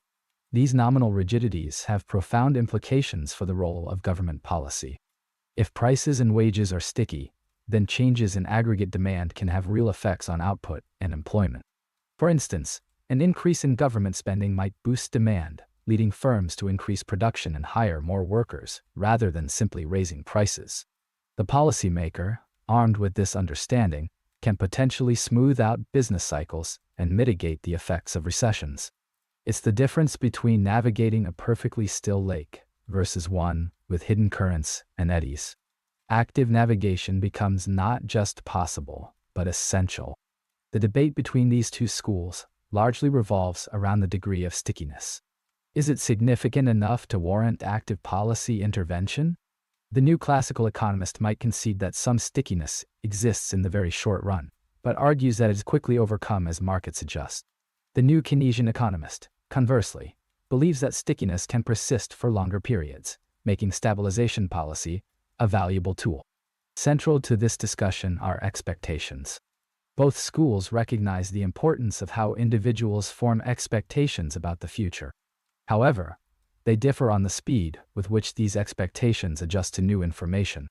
The new classical economist often assumes rational expectations, meaning that individuals use all available information to make the best possible forecast. The new Keynesian economist, while accepting the principle of rationality, sometimes allows for adaptive expectations or near-rational behavior, where individuals are slower to update their beliefs in response to new information. Ultimately, the debate over nominal rigidities comes down to a question of balance. The balance between the self-correcting forces of the market and the potential for government intervention to improve economic outcomes. Understanding the nuances of price and wage stickiness is crucial for formulating effective macroeconomic policy. These concepts help us move beyond simplistic models of markets that clear instantly and toward a more realistic appreciation of the complexities and imperfections of the real world. As we contemplate the implications of these rigidities, we are left to consider how exactly do these schools of thought grapple with the complexities of supply-side economics, and how those choices ultimately create policy conflicts in the long term. We will explore that next time. New costs and near-rational behavior. Tonight, we gently shift gears, moving from the grand sweep of expectations to the more granular level of firm behavior. We've explored how anticipations of future policy shape the economic landscape, influencing investment and consumption. Now, let's descend from the theoretical heights and consider the practical challenges faced by businesses navigating that landscape, the small frictions that can nonetheless have profound consequences for macroeconomic stability. Specifically, we'll explore the concept of new costs and its relation to near-rational behavior. Imagine a small cafe owner. The price of flour rises. Should they immediately adjust the price of their croissants? The answer, as so often in economics, is it depends. Changing prices, after all, is not costless. There's the physical cost of reprinting menus, hence the term menu costs, but also the time involved, the potential alienation of customers, and the effort of reassessing optimal pricing strategies in light of the new information. These costs, though individually small, can collectively exert a powerful influence.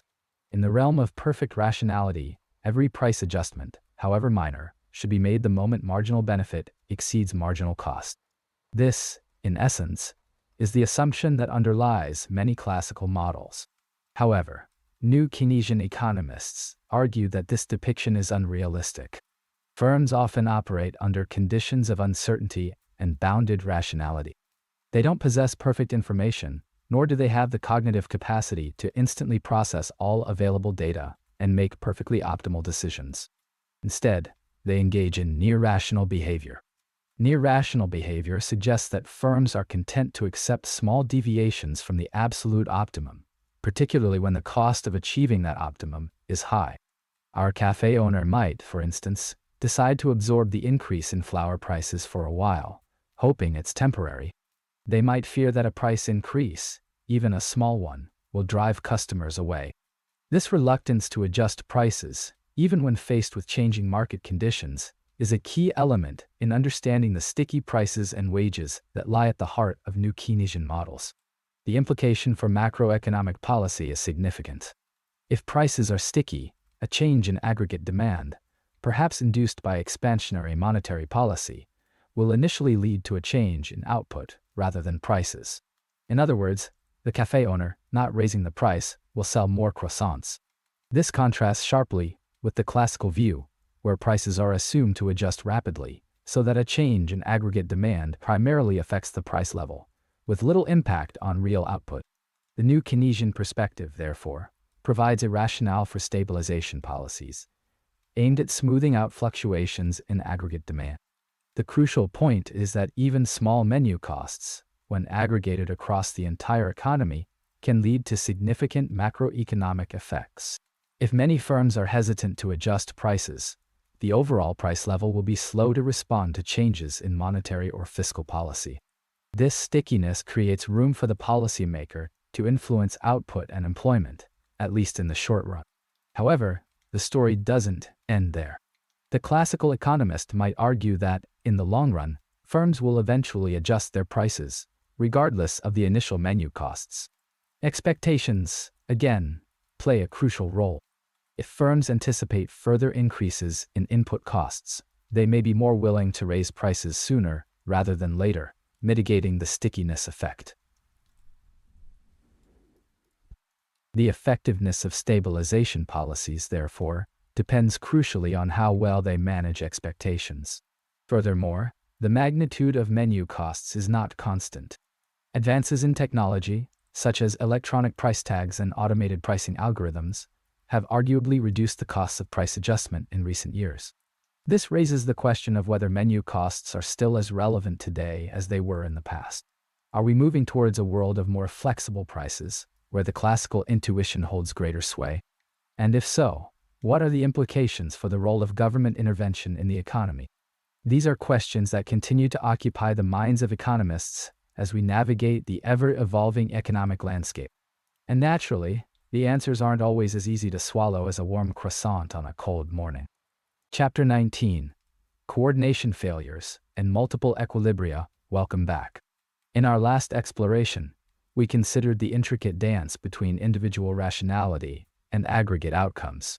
Tonight, we delve deeper, examining how failures in coordination can lead to multiple possible equilibrium states, a concept central to understanding the divergences between New Classical and New Keynesian macroeconomic thought.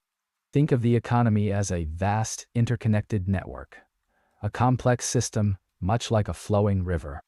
Individual actors, like droplets of water, make decisions based on their local environment, their perceived opportunities and constraints.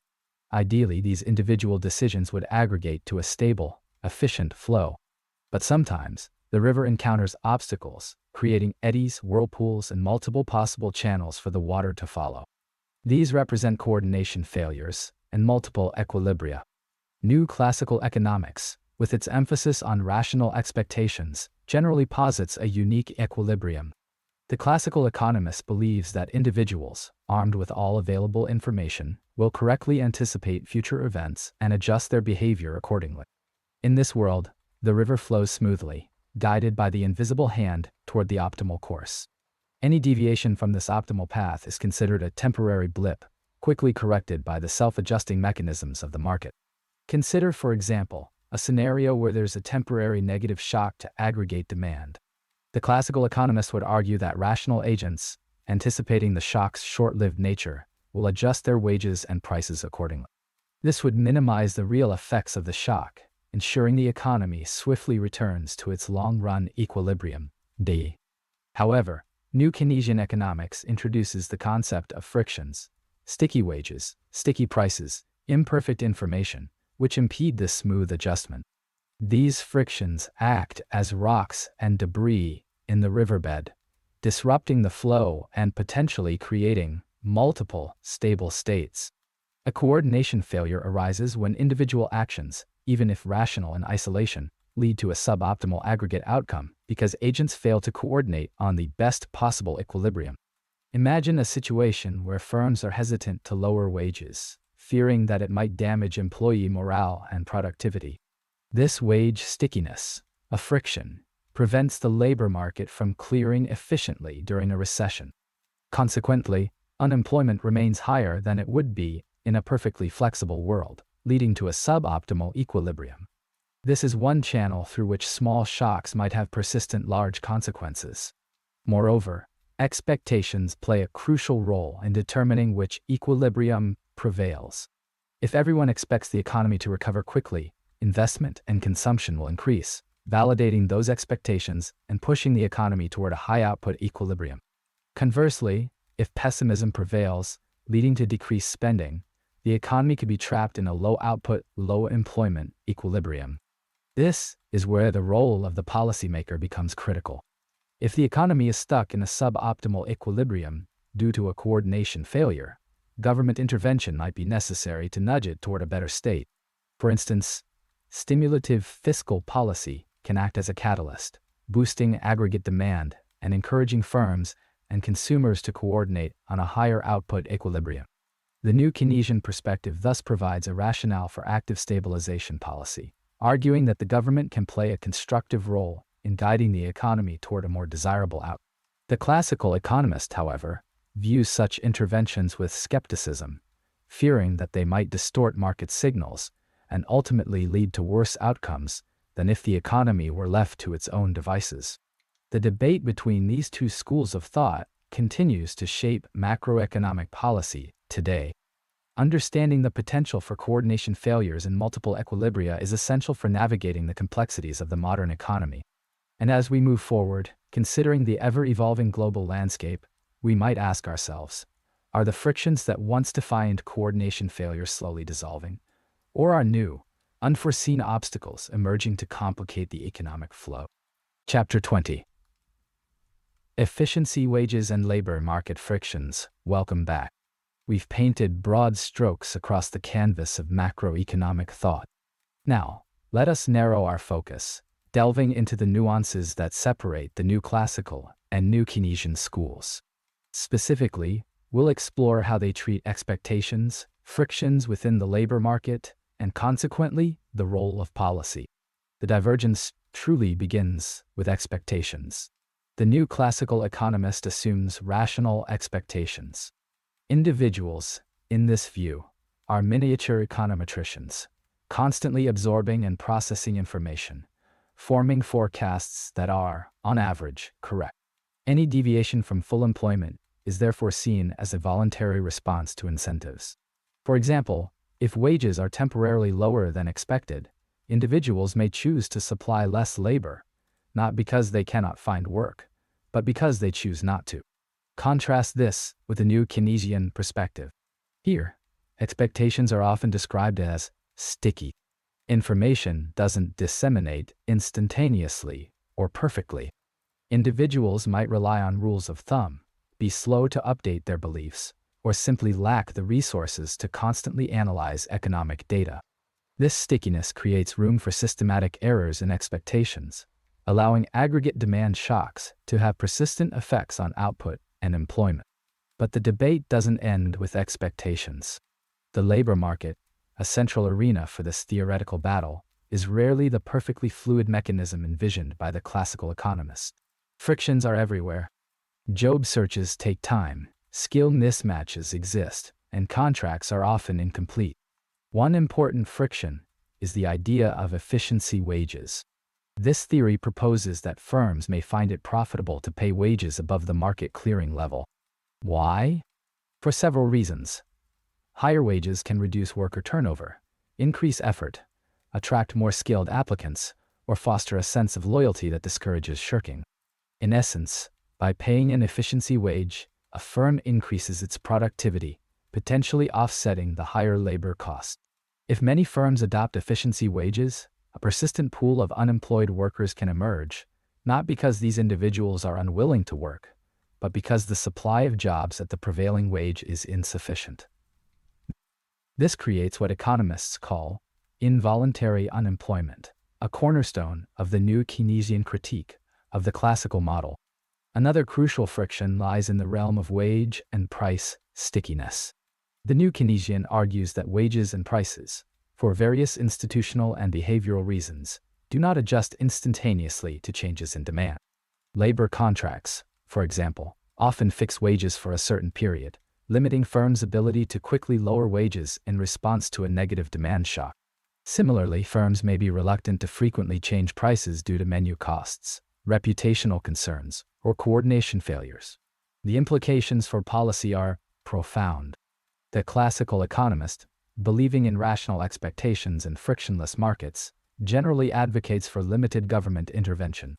Attempts to stimulate demand, they argue, are quickly anticipated by rational actors, leading to price increases without any lasting effect on output or employment. The only appropriate role for policy, in this view, is to maintain a stable monetary environment and ensure the sanctity of contract. The New Keynesian, however, sees a more active role for the policymaker. Given sticky expectations, efficiency wages, and wage price stickiness, aggregate demand management, both fiscal and monetary, can be effective in stabilizing the economy. By stimulating demand during recessions or dampening it during booms, the policymaker can potentially reduce the fluctuations in output and employment, leading to greater overall welfare. Thus, the debate continues. It's a complex interplay of theoretical assumptions, empirical evidence, and ideological leanings. Neither side holds a monopoly on truth. Instead, the ongoing dialogue helps us refine our understanding of the intricate workings of the macroeconomy. As we transition to our next discussion, consider this. How do these different schools of thought address the complexities of the financial system, and how do their views on financial stability influence their policy recommendations? Chapter 21. Imperfect Competition in Goods and Labor Markets. Good evening. We've traversed the landscapes of aggregate supply and demand, witnessed their interplay, and now we arrive at a particularly nuanced intersection. An intersection where schools of thought diverge, perspectives shift, and the very nature of economic policy is questioned. The debate between New Classical and New Keynesian macroeconomics. Recall, if you will, the idealized world of perfect competition, a world of instantaneous adjustments and perfectly rational agents. This formed the bedrock of earlier classical thought. Now, let's consider that ideal and gently, meticulously begin to dismantle it. The New Classical School, a descendant of this earlier thinking, builds upon the concept of rational expectations. Imagine the economy as a vast, interconnected system of information flows. The participants within this system, businesses, consumers, workers, are not simply reactive. They are forward-looking. They analyze available data, they forecast future conditions, and they act accordingly, all in their best self-interest. And, crucially, they are rational. They do not systematically make mistakes. Consider the policymaker attempts to stimulate the economy with a surprise increase in the money supply. The classical economist argues that, because individuals are rational and have formed expectations about future policy, this stimulus will largely be anticipated. Individuals will immediately factor the expected inflation into their wage and price demands. The stimulus becomes less effective, the output response muted, and the primary result is a change in the price level, not real economic activity. In this view, only unanticipated policy shocks can have real, though temporary, effects. Now, enter the New Keynesian perspective. While accepting the notion of rational expectations, it introduces crucial elements absent in the classical model: frictions. These frictions are the sand in the gears of the perfectly efficient market. They impede the smooth flow of information and adjustment. One key friction is sticky prices and wages. Think of a restaurant menu. Changing prices frequently is costly, in terms of printing new menus, informing customers, and potentially alienating them. Similarly, wage contracts are often negotiated for extended periods, hindering rapid adjustment to changing economic conditions. These rigidities mean that prices and wages do not adjust instantaneously to clear markets. Demand fluctuations can thus have a significant impact on real output and employment. It's no longer simply about anticipated policy. The very fabric of the economy resists instantaneous shifts. Another source of friction is imperfect information. The classical economist's world assumes that all information is readily available and universally accessible. In reality, information is costly to obtain, analyze, and disseminate. This leads to uncertainty and asymmetry in information. Some agents are better informed than others. Firms, for instance, might be slow to recognize shifts in demand patterns or changes in competitors' pricing strategies. The consequence is that the economy reacts sluggishly to shocks, and the policymakers' actions can have more profound and lasting effects. The implications for policy are substantial. For the classical economist, active intervention is often viewed with skepticism, as anticipated policies can be largely ineffective or even destabilizing. Discretionary policy, actively adjusting policy, instruments in response to perceived economic conditions, is seen as potentially harmful.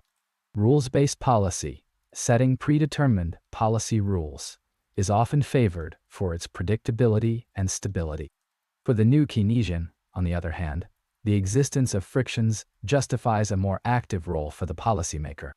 Monetary and fiscal policy can be used to stabilize the economy in the face of demand shocks and mitigate the effects of sticky prices and wages. However, this view also acknowledges the limitations of policy, the potential for errors, and the importance of credibility. Policy should be designed to be transparent, predictable, and aimed at achieving long-term stability. These two schools of thought, New Classical and New Keynesian, represent two sides of a continuing debate about the nature of the economy and the role of government. Both offer valuable insights. The classical economist reminds us of the importance of expectations and the potential for unintended consequences. The New Keynesian emphasizes the role of frictions and the potential for policy to improve economic outcomes. The question, then, that lingers in the quiet of this evening is this: how do we reconcile these perspectives? How do we design policies that are both effective and robust to the complexities of expectations and frictions? And perhaps most importantly, how do we navigate the inherently imperfect world of imperfect competition as we prepare to explore the dynamics of economic growth and long-run equilibrium in the chapters ahead? Good night. Sleep well. Chapter 22, The Taylor Rule, a Monetary Policy Benchmark. Good evening, everyone. Last time, we explored the subtle dance between aggregate supply and demand, observing how shifts in either could ripple through the economy. Tonight, we refine our focus, moving from broad theoretical landscapes to a practical tool, a benchmark for monetary policy known as the Taylor Rule. It's a concept that neatly encapsulates the tensions and compromises inherent in the New Classical and New Keynesian perspectives. Recall the central debate: are economies fundamentally self-correcting, as the New Classical economists believe, or are frictions pervasive, requiring active intervention, as the New Keynesians argue? The answer, as is often the case, likely resides somewhere in between. The Taylor Rule, in a way, attempts to bridge this divide. The rule, at its heart, is remarkably simple. It provides a target for the nominal interest rate, the rate the central bank actually sets. This target is not pulled from thin air, but rather derived from a formula incorporating two key economic variables: the inflation rate and the output gap 1. The output gap, remember, is the difference between actual output and potential output, a measure of how far the economy is operating from its full capacity. The formula itself typically takes a form such as this: the target federal funds rate equals the current inflation rate, plus an equilibrium, real interest rate, plus a weighted average of the inflation gap and the output gap. Let's unpack this. Imagine the policymaker sitting in their hallowed halls, tasked with maintaining economic stability. The classical economist whispers in one ear, urging restraint. Trust the market, they say. Intervention only distorts the natural equilibrium. But the New Keynesian economists chime in from the other side: frictions abound. Without guidance, the economy can languish in recession, plagued by sticky wages and imperfect information. The Taylor Rule offers a compromise. It acknowledges the importance of price stability, reflecting the classical concern about inflation eroding purchasing power. But it also recognizes the need to respond to economic fluctuations, aligning with the Keynesian emphasis on managing the output gap. DAT. A positive output gap suggests inflationary pressures, prompting the policymaker to raise interest rates to cool things down. Conversely, A negative output gap indicates sluggish growth, encouraging the policymaker to lower rates to stimulate demand. The weighting applied to the inflation gap and the output gap is crucial. A higher weight on inflation reflects a stronger commitment to price stability, while a higher weight on the output gap suggests a greater concern for smoothing economic cycles. The choice of these weights, often a subject of intense debate, embodies the trade-offs that policymakers face. Now, it's important to note that the Taylor rule is not a rigid, mechanical process. It serves as a benchmark, a guidepost for the policymaker. Discretion is still required. Unforeseen events, such as financial crises or supply shocks, may necessitate deviations from the rule. But the rule provides a clear framework for thinking about monetary policy, a systematic way to incorporate both inflation and output considerations.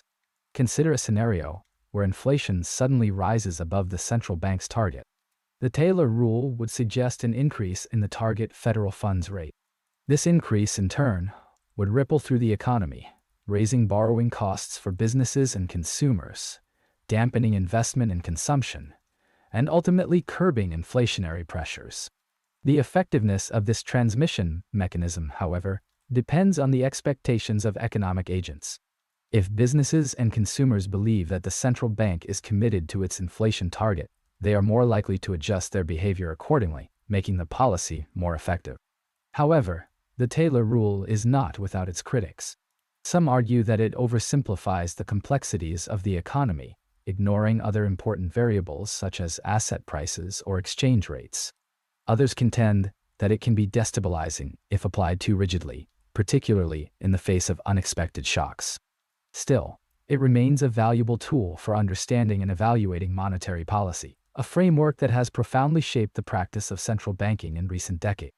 In essence, the Taylor rule is an attempt to formalize and systematize the art of monetary policy, offering a bridge between the seemingly opposing perspectives of the new Classical and New Keynesian schools of thought. It provides a framework for the policymaker to navigate the complex terrain of economic stability, balancing the need for price stability with the desire for full employment. But is this equilibrium always achievable?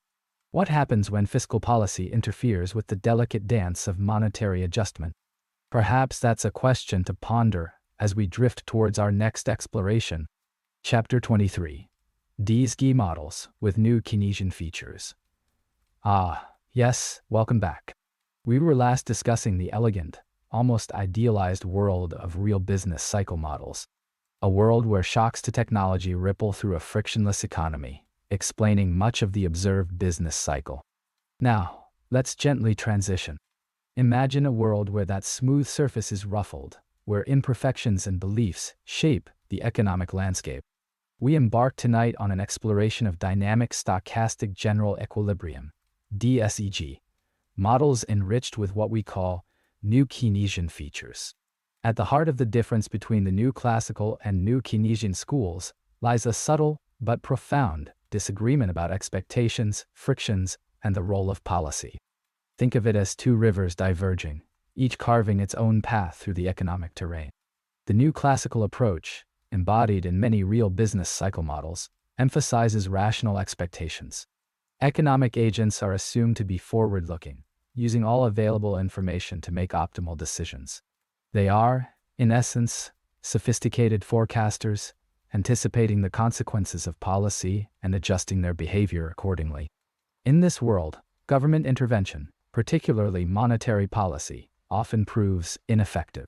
The agents, anticipating the effects, neutralize the policy's impact. Think of it as a perfectly balanced seesaw. Any attempt to push one side down is instantly countered by an equal and opposite reaction. The New Keynesian perspective, however, acknowledges the presence of frictions. These are the little bumps in the road, the inefficiencies that prevent markets from clearing instantaneously. These frictions might include sticky prices, where firms are reluctant to adjust prices immediately in response to changes in demand, or sticky wages, where labor contracts prevent wages from adjusting quickly to market conditions. Information asymmetries can also play a critical role. Not everyone has the same information at the same time, leading to delays and misallocations. These frictions create room for monetary policy to have a real impact. Imagine a dam in that flowing river. The policymaker, armed with the tools of monetary policy, can influence aggregate demand and consequently output and employment, particularly in the short run. By carefully adjusting interest rates or the money supply, the policymaker can nudge the economy toward a more desirable equilibrium. Crucially, expectations still matter in New Keynesian models. However, they are often modeled as being subject to imperfections. Agents might be boundedly rational, using simplified rules of thumb to make decisions. They might be subject to behavioral biases, such as overconfidence or loss aversion. Or, they may simply face uncertainty about the future, making it difficult to form accurate expectations. Consider the implications for policy. The classical economist, armed with perfect foresight, sees attempts at manipulation as futile, even damaging. The policymaker, working within a New Keynesian framework, however, sees opportunities to smooth out business cycles and mitigate the effects of economic shocks. It's a delicate balancing act, of course. Too much intervention can lead to unintended consequences, creating instability rather than stability. The key, therefore, lies in understanding the specific frictions that are at play and designing policies that are tailored to address them. DCJ models with New Keynesian features attempt to synthesize these two perspectives, creating a more realistic and nuanced representation of the economy. They provide a framework for analyzing the effects of monetary and fiscal policy, taking into account the roles of expectations, frictions, and the behavior of economic agents. The goal is to build a model that is both theoretically sound and empirically relevant, capable of explaining past economic events and forecasting future trends. The beauty of these models lies not just in their complexity, but also in their capacity to incorporate psychological elements into economic thinking. It's not just about equations, but also about understanding the way people think and behave. So, what elements will become more essential as we consider modern expectations of supply chains, sustainability, and global collaboration? That perhaps will occupy our thoughts next time. For now, let the ideas settle gently in your mind. Good night. Chapter 25. The role of expectations in New Keynesian models. Yes. Last we spoke, we touched upon the stickiness of prices and wages, a rather stubborn characteristic that distinguished New Keynesian thought. But what fuels these models? What truly sets them apart from their classical forebears? It is, in essence, the delicate and often turbulent role of expectations. Let us gently navigate this fascinating terrain. For the classical economist, expectations were, at their heart, rational. Individuals, possessing all relevant information and deploying it with perfect foresight, would anticipate policy changes and adjust their behavior accordingly. This left little room for systematic policy interventions to have real effects. The economy, in this view, was a self-correcting mechanism, a finely tuned instrument returning to equilibrium with elegant precision. However, the New Keynesian perspective offers a more nuanced, perhaps a more human, landscape. While rationality remains a core assumption, it is tempered by the recognition that information is imperfect, costly to acquire, and often distributed unevenly. Individuals and firms do their best to forecast the future, but their expectations are often shaped by biases, cognitive limitations, and the weight of past experiences. The pond of perfect foresight becomes a slightly muddier lake. Crucially, expectations in New Keynesian models are not simply add-ons. They are intricately woven into the very fabric of price and wage setting. Remember the sticky prices? The degree to which firms adjust their prices in response to changing economic conditions is profoundly influenced by their expectations of future inflation. If firms anticipate rising inflation, they may be more inclined to increase their prices preemptively, contributing to a self-fulfilling prophecy. Imagine a business owner contemplating a price change. She must weigh the potential benefits of adjusting her price to reflect current market conditions against the costs of doing so, the administrative burden, the risk of alienating customers, and the uncertainty about future demand. Her expectations about future inflation play a crucial role in this calculus. If she believes inflation will remain low and stable, she may be more hesitant to raise her prices, even if her costs have increased slightly. Conversely, If she anticipates a surge in inflation, she may be more inclined to raise her prices aggressively to protect her profit margins. This is the dance of expectations, influencing action. Furthermore, the formation of expectations is not a solitary endeavor. Individuals and firms observe the actions of others, learn from past mistakes, and are influenced by the pronouncements of the policymaker. The credibility of the policymaker becomes paramount.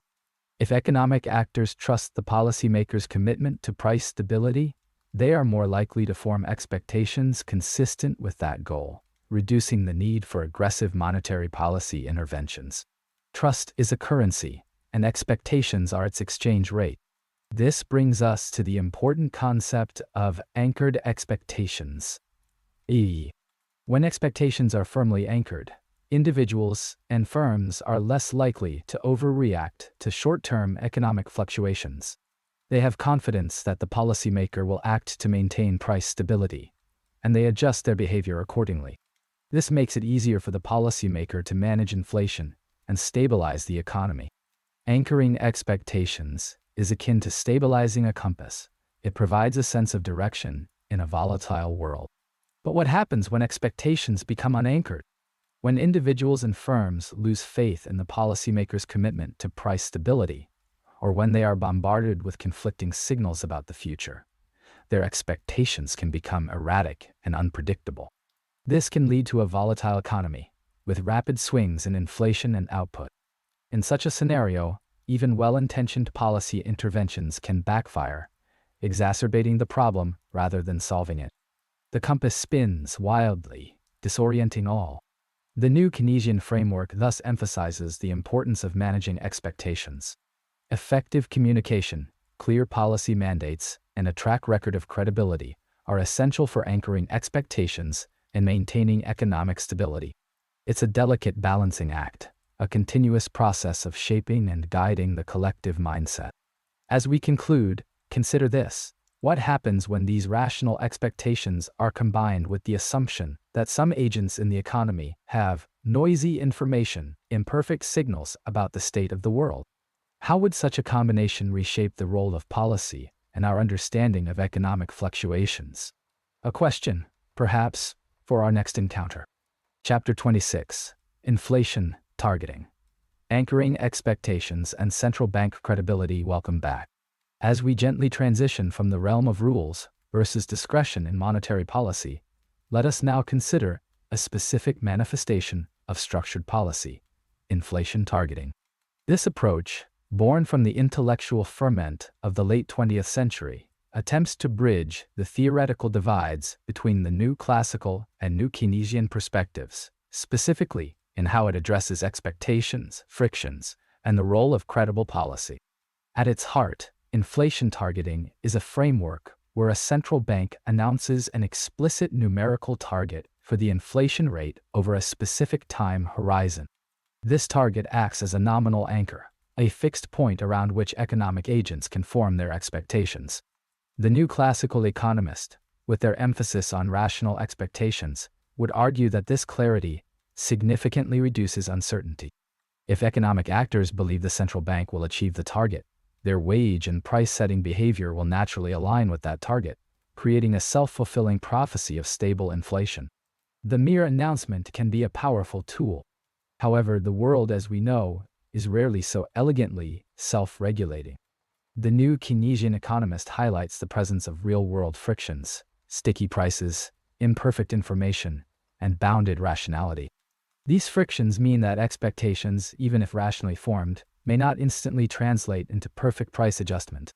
There might be a lag, a sluggishness, in how the economy responds to the announced target. Furthermore, the credibility of the policymaker is paramount. Consider this analogy. Imagine a perfectly calibrated pendulum representing the economy. The classical economist envisions a system where a gentle nudge sets the pendulum swinging smoothly toward equilibrium. The Keynesian economist, however, sees a pendulum with sticky hinges and air resistance. A stronger initial push is needed, and even then, the pendulum may wobble before settling. This stronger push translates into the active management of monetary policy instruments, interest rates, open market operations, to actively steer the economy toward the target. The effectiveness of inflation targeting, therefore, hinges on the central bank's credibility. Credibility, in this context, is the degree to which economic agents believe the central bank is both willing and able to achieve its stated target. If the central bank has a history of missed targets, or if its independence is perceived to be compromised by political pressures, its pronouncements will carry less weight. Expectations will remain unanchored, and the desired stabilization effects will be diminished. Building credibility is a gradual process. It requires consistent adherence to the target, clear communication about the central bank's policy decisions, and a transparent framework for accountability. When the central bank successfully navigates economic shocks, unexpected increases in oil prices, financial crises, and still manages to keep inflation within its target range, its credibility strengthens. Over time, this reinforced credibility further anchors expectations, reducing the need for aggressive policy interventions. The pendulum swings more smoothly, requiring less effort to keep it on course. One significant contribution of inflation targeting is its inherent flexibility. While it provides a clear long-term anchor, it also allows the policymaker to respond to short-term economic fluctuations. This is because the target is typically expressed as a range, providing some leeway to accommodate temporary deviations from the point estimate. Furthermore, many central banks operating under an inflation targeting regime also consider other economic variables, employment, output growth, when making policy decisions. This flexible inflation targeting approach recognizes the complexities of the real world and avoids a rigid adherence to a single target at the expense of other important objectives. However, inflation targeting is not without its critics. Some argue that it is too narrowly focused on price stability and neglects other important aspects of macroeconomic performance. Others contend that it can be difficult to implement effectively in developing countries with weak institutions and limited data. The long-term effectiveness of inflation targeting also depends on the specific structure of the economy and the nature of the shocks it faces. It is a valuable tool, but not a panacea. In conclusion, inflation targeting represents an attempt to synthesize the insights of both New Classical and New Keynesian macroeconomics. By providing a clear nominal anchor and actively managing monetary policy instruments, it aims to stabilize inflation expectations and promote macroeconomic stability. The success of this approach, however, critically depends on the credibility of the policymaker and the specific context in which it is implemented. As we drift onward, it's intriguing to contemplate what happens when, even with well-anchored expectations and central bank credibility, the very nature of inflation itself begins to shift. What new strategies will be needed in the face of unforeseen inflationary pressures, or even, perhaps, the looming shadow of deflation? Chapter 27, Financial Frictions, the Bernanke-Gertler-Gilchrist Model. Good evening. We've journeyed through the broad strokes of macroeconomic theory, observing the push and pull between competing schools of thought. Our previous discussion, focused on the limitations of perfect information models, gently steers us toward a realm where imperfections reign.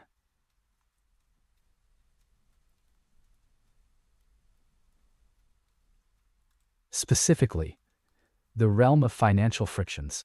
Tonight, we'll delve into a model that elegantly captures these frictions, the Bernanke-Gertler-Gilchrist, or BGEG, model.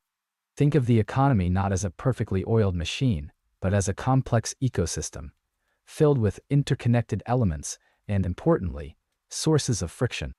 In the New Classical world, expectations are rational, markets clear instantly, and information flows freely. However, the real world is rarely so accommodating. Information asymmetries, agency problems, and costly monitoring are inherent features of the financial landscape. The BGEG model offers a powerful lens through which to understand how these frictions can amplify business cycles and complicate the task of the policymaker. At its core, the model emphasizes the role of the external finance premium. This premium represents the difference between the cost of funds raised externally by firms and the opportunity cost of their own internal funds. Crucially, this premium is not constant. It fluctuates with the financial health of firms, and the overall state of the economy. Imagine a small business seeking a loan. The lender, the financial institution, faces uncertainty about the firm's ability to repay. This uncertainty stems from information asymmetry. The firm knows more about its prospects than the lender. To mitigate this risk, the lender charges a premium above the risk-free rate. The size of this premium depends on the borrower's net worth, their assets minus their liabilities. A firm with strong net worth is deemed less risky and pays a lower premium. A firm with a precarious financial position faces a higher premium, reflecting the increased likelihood of default. Now, consider the economy in a downturn. Asset values decline, eroding firms' net worth. This, in turn, increases the external finance premium. Investment becomes more expensive, further dampening economic activity. This creates a negative feedback loop, where initial shocks are amplified by financial frictions. Conversely, in an economic boom, asset values rise, bolstering firms' net worth and lowering the external finance premium. Investment becomes more attractive, fueling further growth.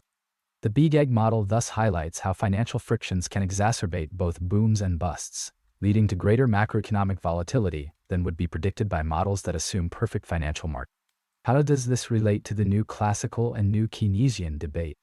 The new classical economist typically downplays the role of financial frictions, emphasizing the self-correcting nature of markets and the importance of rational expectations. In this view, government intervention is often seen as counterproductive, distorting market signals and hindering efficient resource allocation. However, the BGEG model, favored by many new Keynesian economists, provides a rationale for activist policy intervention. If financial frictions are amplifying business cycles, then the policymaker may have a role to play in stabilizing the economy. This could involve policies aimed at strengthening the financial system, such as capital requirements for banks or measures to directly support firms during periods of financial distress. The model doesn't provide a simple prescription for policy. The policymaker must carefully weigh the potential benefits of intervention against the risks of unintended consequences. The challenge lies in designing policies that mitigate the adverse effects of financial frictions without creating new distortions or moral hazard. The BGEG model represents a significant step forward in our understanding of macroeconomic dynamics. By incorporating realistic financial frictions, it provides a richer and more nuanced picture of how the economy operates.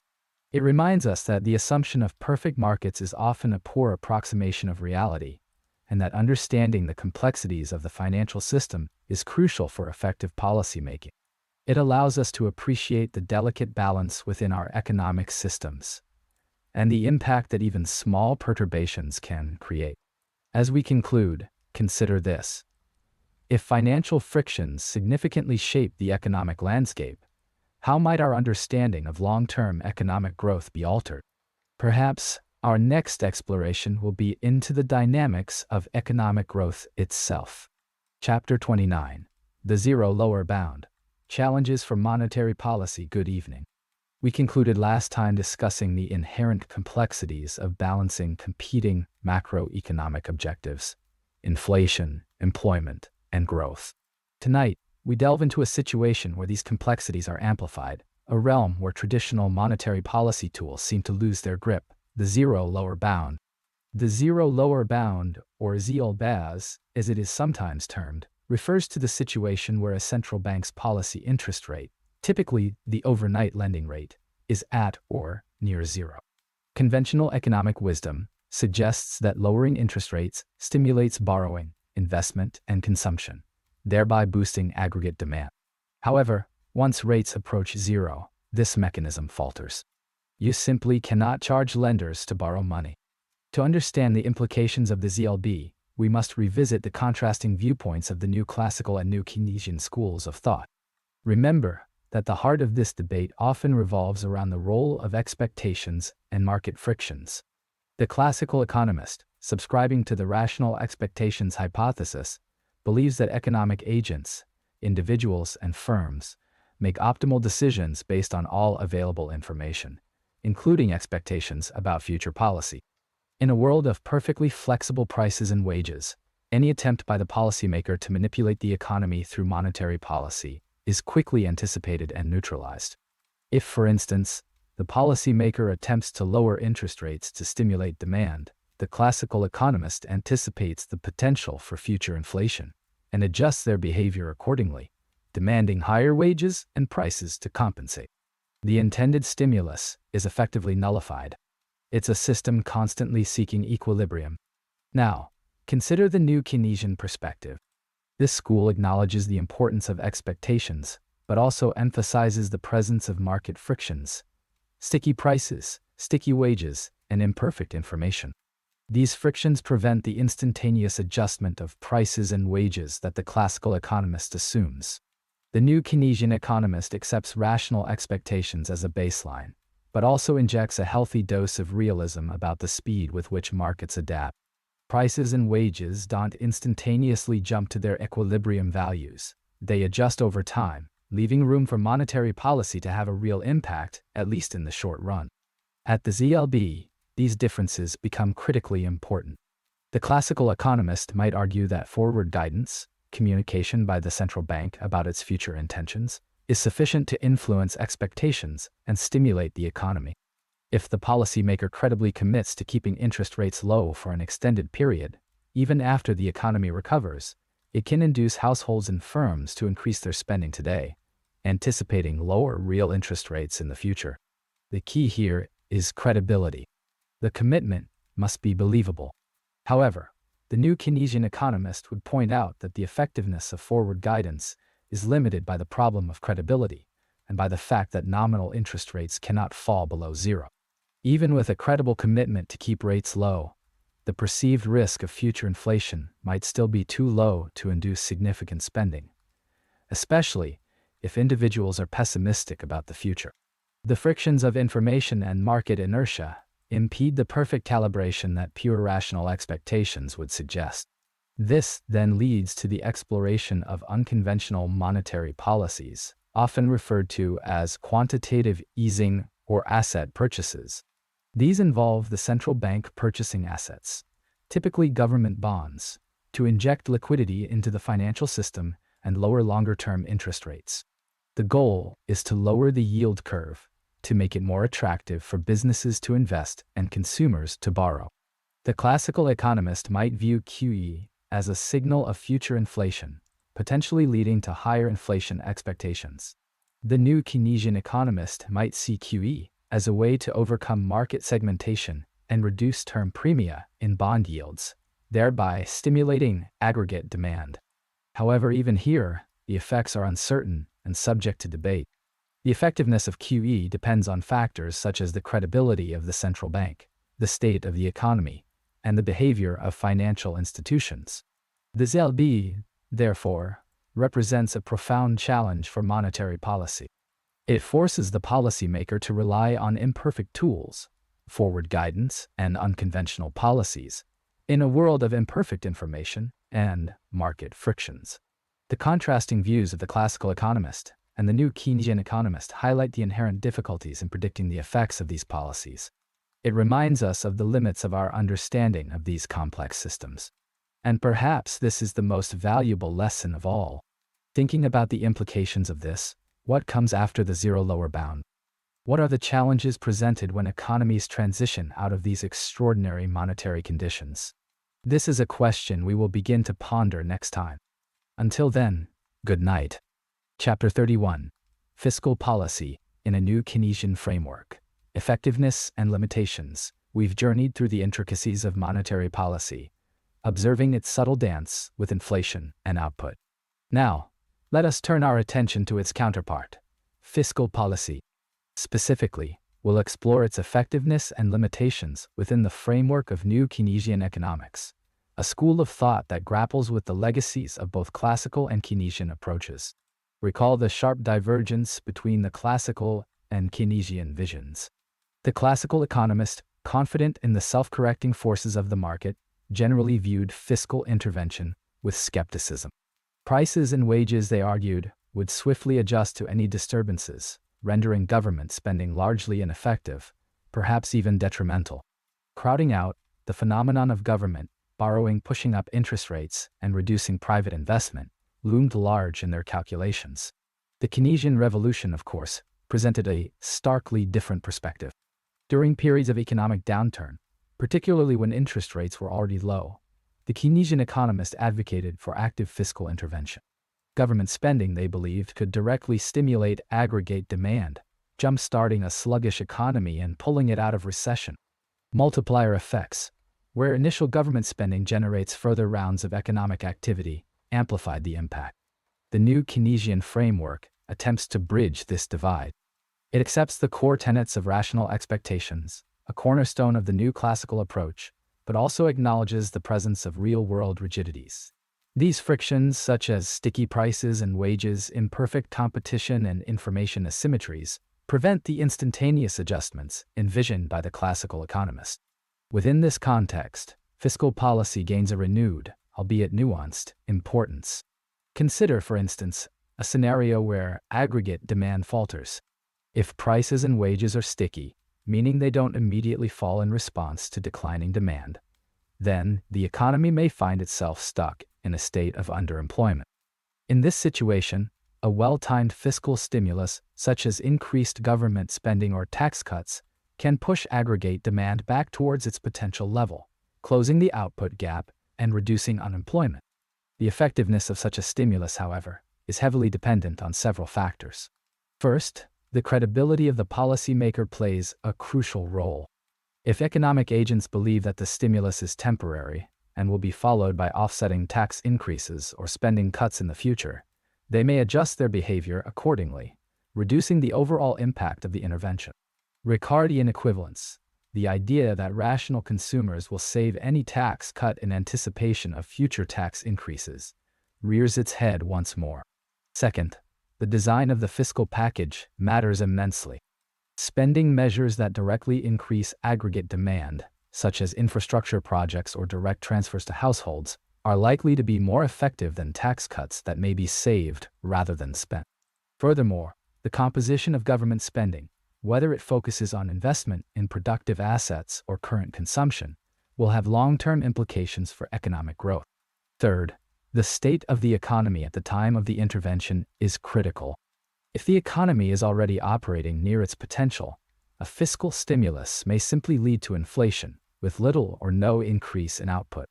Conversely, if the economy is mired in a deep recession, with ample slack in the labor market and excess capacity in the capital stock, the stimulus is more likely to be effective.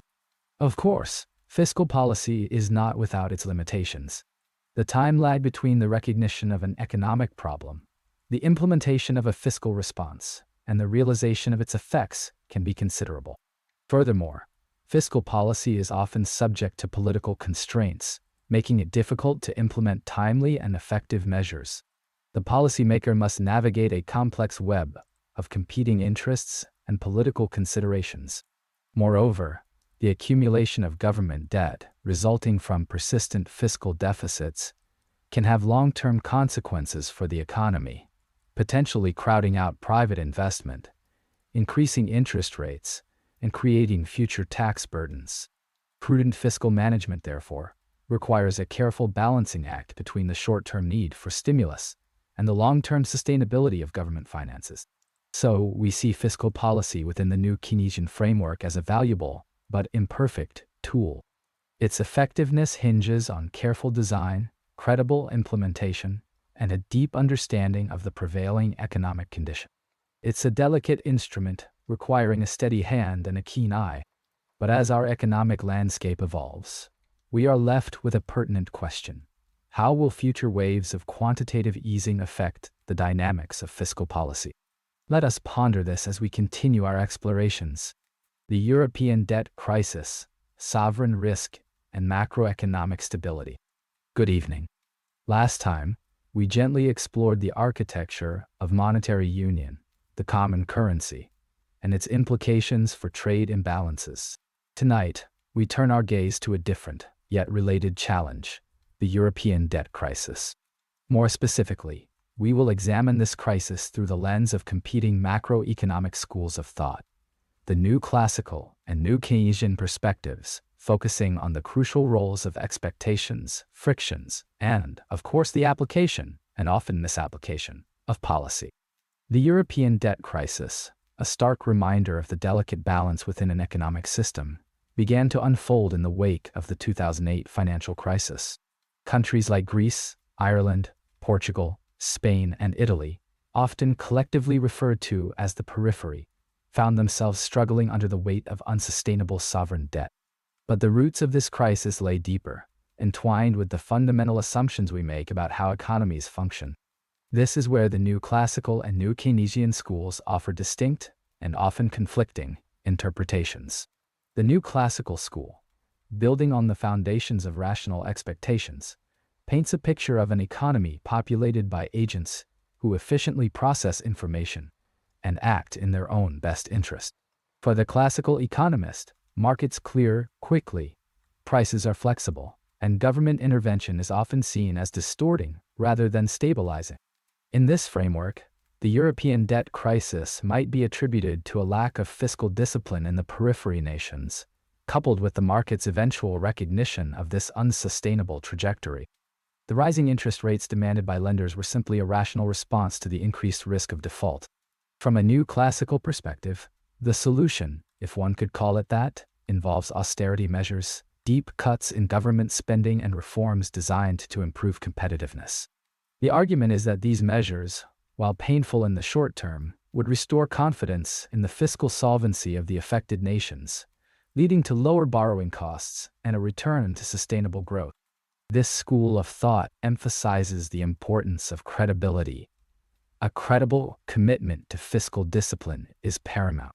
However, the new Keynesian perspective offers a more nuanced, and perhaps more compassionate, interpretation. While acknowledging the importance of sound fiscal policy, the new Keynesian economist emphasizes the presence of frictions within the economy.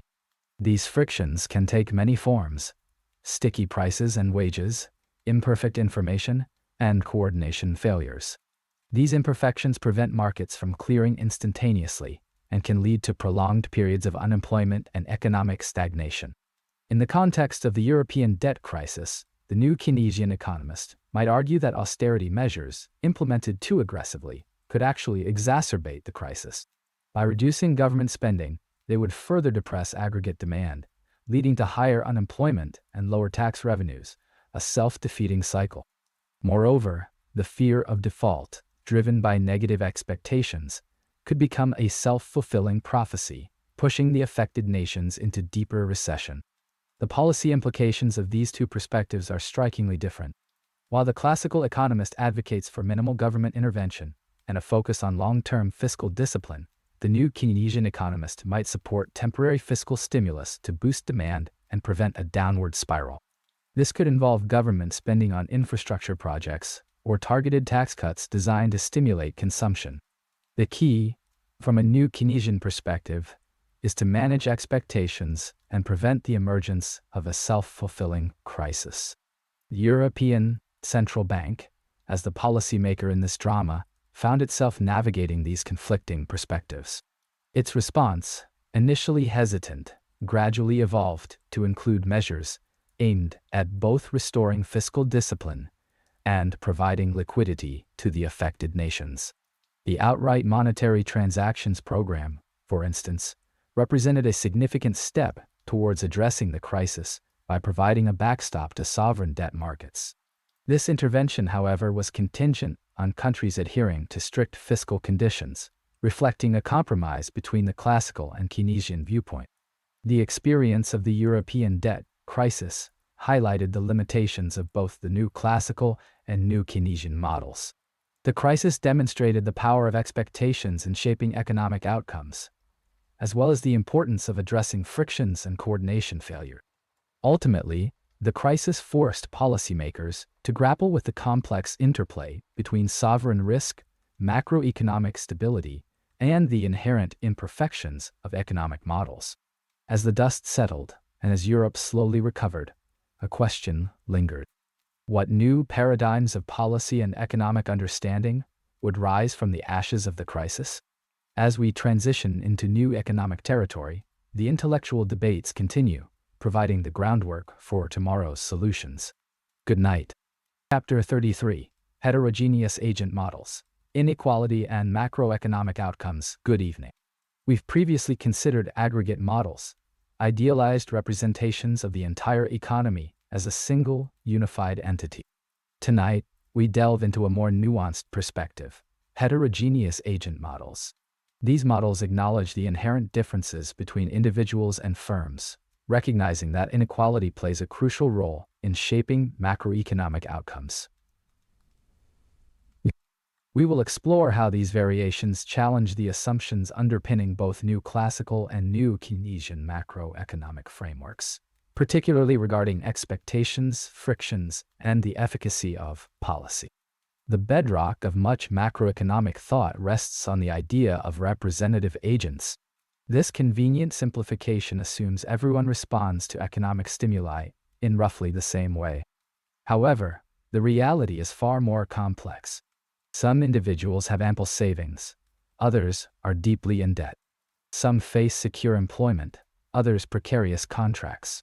These differences significantly impact how individuals perceive and react to economic shocks, influencing aggregate consumption, investment, and labor supply. Imagine a rising tide. Not all boats rise equally. Some are seaworthy vessels, others are leaky rafts.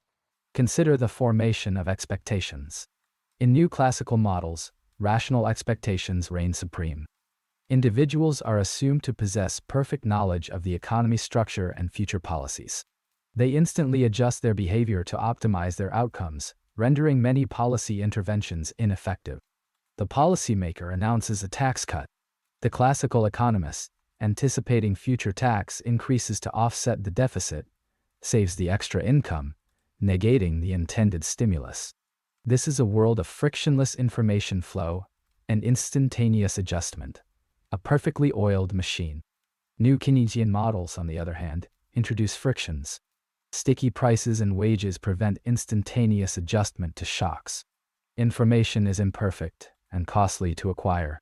These frictions create room for monetary and fiscal policy to influence the economy. If the policymaker announces a tax cut, the hesitant consumer, facing liquidity constraints or simply lacking perfect information, may spend a portion of the income, boosting aggregate demand. This is a world of imperfect cogs and hesitant movements, a clock that occasionally needs a gentle nudge. Heterogeneous agent models force us to reconsider both perspectives.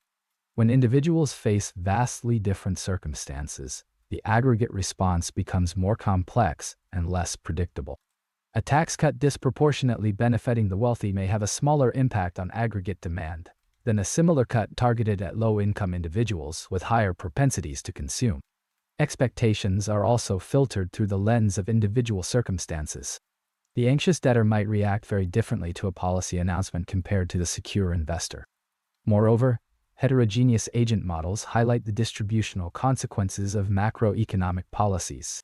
A policy that stimulates aggregate growth may simultaneously exacerbate inequality, leaving some individuals worse off. This raises profound ethical and political questions. Is it acceptable to pursue policies that benefit the majority at the expense of a vulnerable minority? How do we design policies that promote both economic efficiency and social equity? These are not simply technical questions. They are deeply intertwined with our values and our vision of a just society.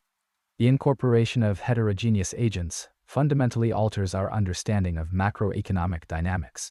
It forces us to move beyond simplistic representations of the economy and grapple with the complex interplay between individual circumstances, expectations, and policy interventions.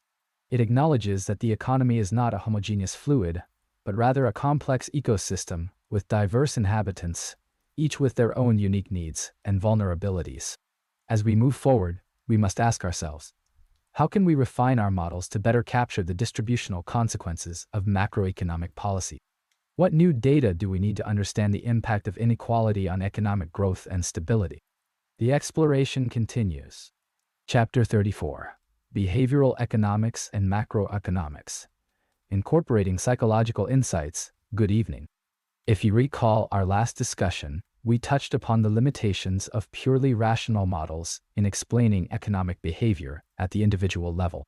Tonight, we'll broaden that scope, venturing into the realm of macroeconomics and how these psychological insights, born from behavioral economics, begin to challenge and reshape our understanding of the grand economic dance. Our focus tonight settles upon the enduring, and sometimes contentious, debate between New Classical and New Keynesian macroeconomic thought. These two schools, each with its own elegant framework, grapple with the same fundamental questions. How does the economy function as a whole, and what role, if any, should policy play in steering it towards stability and prosperity? The New Classical macroeconomics, blooming in the late 20th century, built its foundations upon the rock of rational expectations. Here, individuals are assumed to be forward-looking, making decisions based on the best available information and a keen understanding of how the economy operates. They are, in essence, amateur economists, constantly updating their models of the world. The market, guided by the invisible hand, efficiently allocates resources and corrects imbalances. Fluctuations in this view largely stem from unanticipated shocks and the rational responses to them. Therefore, discretionary policy intervention, often based on incomplete information, is not only unnecessary but frequently counterproductive, potentially distorting the market's natural equilibrating mechanisms. Imagine a calm lake. A pebble, representing a shock to the economy, is dropped in. The ripples spread outwards, but the water eventually settles back to equilibrium. The New Classical economist might argue that any attempt to smooth those ripples artificially could actually prolong the disruption. In stark contrast, the New Keynesian macroeconomics, arising partly as a response to perceived shortcomings in the New Classical model, acknowledges the presence of frictions within the economic system. These frictions, such as sticky wages and prices, the resistance of wages and prices to adjust instantaneously to changes in market conditions, prevent the immediate and efficient clearing of markets. Information asymmetries, where some actors possess more information than others, further complicate matters. Think of gears within a complex machine. If those gears are sticky, resistant to movement, the entire machine may not function smoothly. These sticky gears represent the frictions that the New Keynesian economists focus on. Within this framework, the assumption of perfectly rational expectations also comes under scrutiny. Behavioral economics suggests that individuals are often prone to cognitive biases, emotional influences, and heuristics, mental shortcuts, that can lead to systematic deviations from rational decision-making. These imperfections in individual rationality aggregate to create significant macroeconomic effects.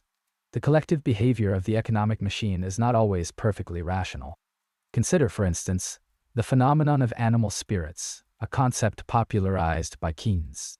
These are psychological factors, such as waves of optimism or pessimism, that can drive investment decisions and ultimately influence the business cycle.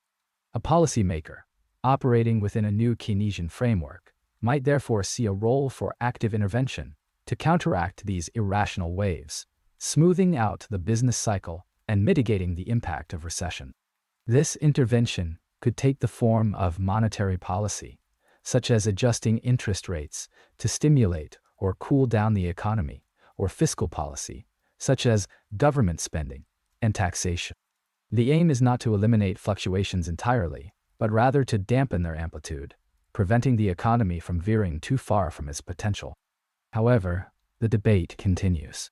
The classical economist might argue that such intervention, even with good intentions, could lead to unintended consequences, distorting incentives, and creating moral hazard.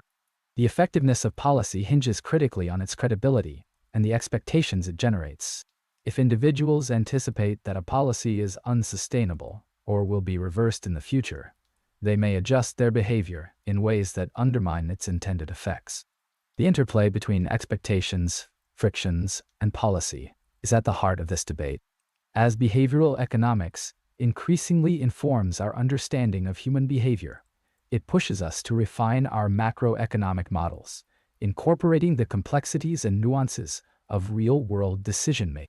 The ideal model would incorporate both rational and irrational elements, acknowledging the power of incentives while recognizing the limitations of pure rationality. But how do we reconcile these competing perspectives? How do we design policies that are both effective and robust to the psychological quirks of economic agents? This, perhaps, is the lingering question for the next chapter of our exploration. Good night. Search and matching models, labor market dynamics, and unemployment. Welcome back. We've journeyed through the landscapes of economic growth, the rhythmic expansions and contractions that define the business cycle. Now let's delve into a more granular picture. The ebb and flow of labor, the subtle dance of workers and firms in the search for optimal matches. Our focus tonight centers on search and matching models, and their implications within the broader debate of new classical versus new Keynesian macroeconomics. Think of it as tuning a complex instrument, each string representing a different facet of the economy. At the heart of this debate lie two fundamental viewpoints, each offering a distinct narrative on how expectations, frictions, and policy interventions shape the labor market and, consequently, unemployment. The classical economist, echoing principles rooted in rational expectations, posits a world where individuals and firms possess near-perfect foresight. Economic actors, in this perspective, quickly incorporate new information into their decisions, leading to rapid adjustments in wages and prices. Unemployment, therefore, is largely seen as voluntary, a reflection of individuals optimally choosing to remain unemployed while searching for a better match. The new Keynesian view, on the other hand, acknowledges the pervasiveness of frictions. These are the sticky elements, wage rigidities, information asymmetries, and search costs that impede the smooth functioning of the labor market. Finding a job isn't instantaneous. It requires time, effort, and often a degree of luck. These frictions, coupled with behavioral biases, suggest that unemployment can persist even when workers are actively seeking employment. The policymaker, in this narrative, has a role to play in mitigating these frictions and stimulating demand. Search and matching models provide a framework for analyzing these competing perspectives. Imagine a vast sea of workers and firms, each with their own unique characteristics. Workers are searching for jobs that match their skills and preferences, while firms are looking for workers to fill their vacancies. This search process is not frictionless. It takes time to find suitable matches, and there's always the risk of mismatches, workers accepting jobs that don't fully utilize their talents, or firms hiring workers who aren't the best fit. These inefficiencies contribute to equilibrium unemployment. The assumptions we make about expectations significantly impact the model's outcomes. If we assume rational expectations, as the classical economists would advocate, workers and firms will quickly adjust their behavior in response to policy change. For example, an unexpected increase in government spending might initially boost employment, but workers will soon anticipate future inflation and demand higher wages, eroding the policy's effectiveness. Under rational expectations, unemployment will quickly return to its natural rate, determined by the underlying structural characteristics of the economy. However, if we introduce frictions and allow for adaptive or boundedly rational expectations, a cornerstone of the new Keynesian perspective, the impact of policy can be more persistent. Wage rigidities, for example, might prevent wages from fully adjusting to changes in demand, leading to sustained fluctuations in employment. Similarly, if workers are slow to update their expectations or are subject to behavioral biases, policy interventions can have a more lasting impact on the labor market. Policy implications diverge considerably between these two schools of thought. The classical economist generally favors minimal government intervention, believing that the market will naturally adjust to its equilibrium. Supply-side policies, such as tax cuts to incentivize work effort or deregulation to reduce hiring costs, are often preferred. The policymaker, in this view, should focus on creating a stable macroeconomic environment and avoiding policies that distort market signals. The new Keynesian, however, sees a potential role for active demand management, particularly during periods of recession. Fiscal stimulus, such as government spending or tax cuts, can help to boost aggregate demand and reduce unemployment. Monetary policy, through interest rate adjustments, can also be used to stabilize the economy. However, the new Keynesian also recognizes the potential for policy mistakes and emphasizes the importance of carefully considering the long-run effects of interventions. Ultimately, The choice between these two perspectives is not an either-or proposition. Both offer valuable insights into the complexities of the labor market and the challenges of macroeconomic policymaking. Search and matching models, by incorporating elements of both classical and new Keynesian thinking, provide a more nuanced and realistic framework for understanding unemployment and its drivers. These models continue to evolve, incorporating behavioral insights and richer micro-foundations to better capture the dynamics of the labor market. And as we conclude this exploration, one question lingers. How did these models adapt and evolve in the face of globalization and technological disruption? How do we account for the changing nature of work and the emergence of new forms of employment? These are the questions that will guide us as we continue our journey through the landscape of macroeconomics. Good night. Well, Chapter 36, The New Keynesian Phillips Curve, Micro-Foundations and Empirical Evidence. Welcome back. Last time, we explored the contours of the supply side, particularly how differing assumptions about wage and price setting influence aggregate supply. Tonight, we delve deeper, focusing on the new Keynesian Phillips curve, a cornerstone of modern macroeconomic modeling, and a point of divergence between new classical and new Keynesian thought. Imagine it as a bridge built on expectations, spanning the river of friction, and designed to guide policy. The NKPC, at its heart, describes a relationship between inflation and real activity. Unlike its older, less theoretically grounded predecessor, the original Phillips curve, the NKPC is rooted in microeconomic principles, specifically optimizing behavior by firms operating in imperfectly competitive markets. This grounding is what sets it apart, and what allows us to rigorously analyze its implications. Let's consider the core difference between the new classical and new Keynesian perspectives, the role of expectations and frictions. The classical economist often assumes rational expectations and perfectly flexible prices.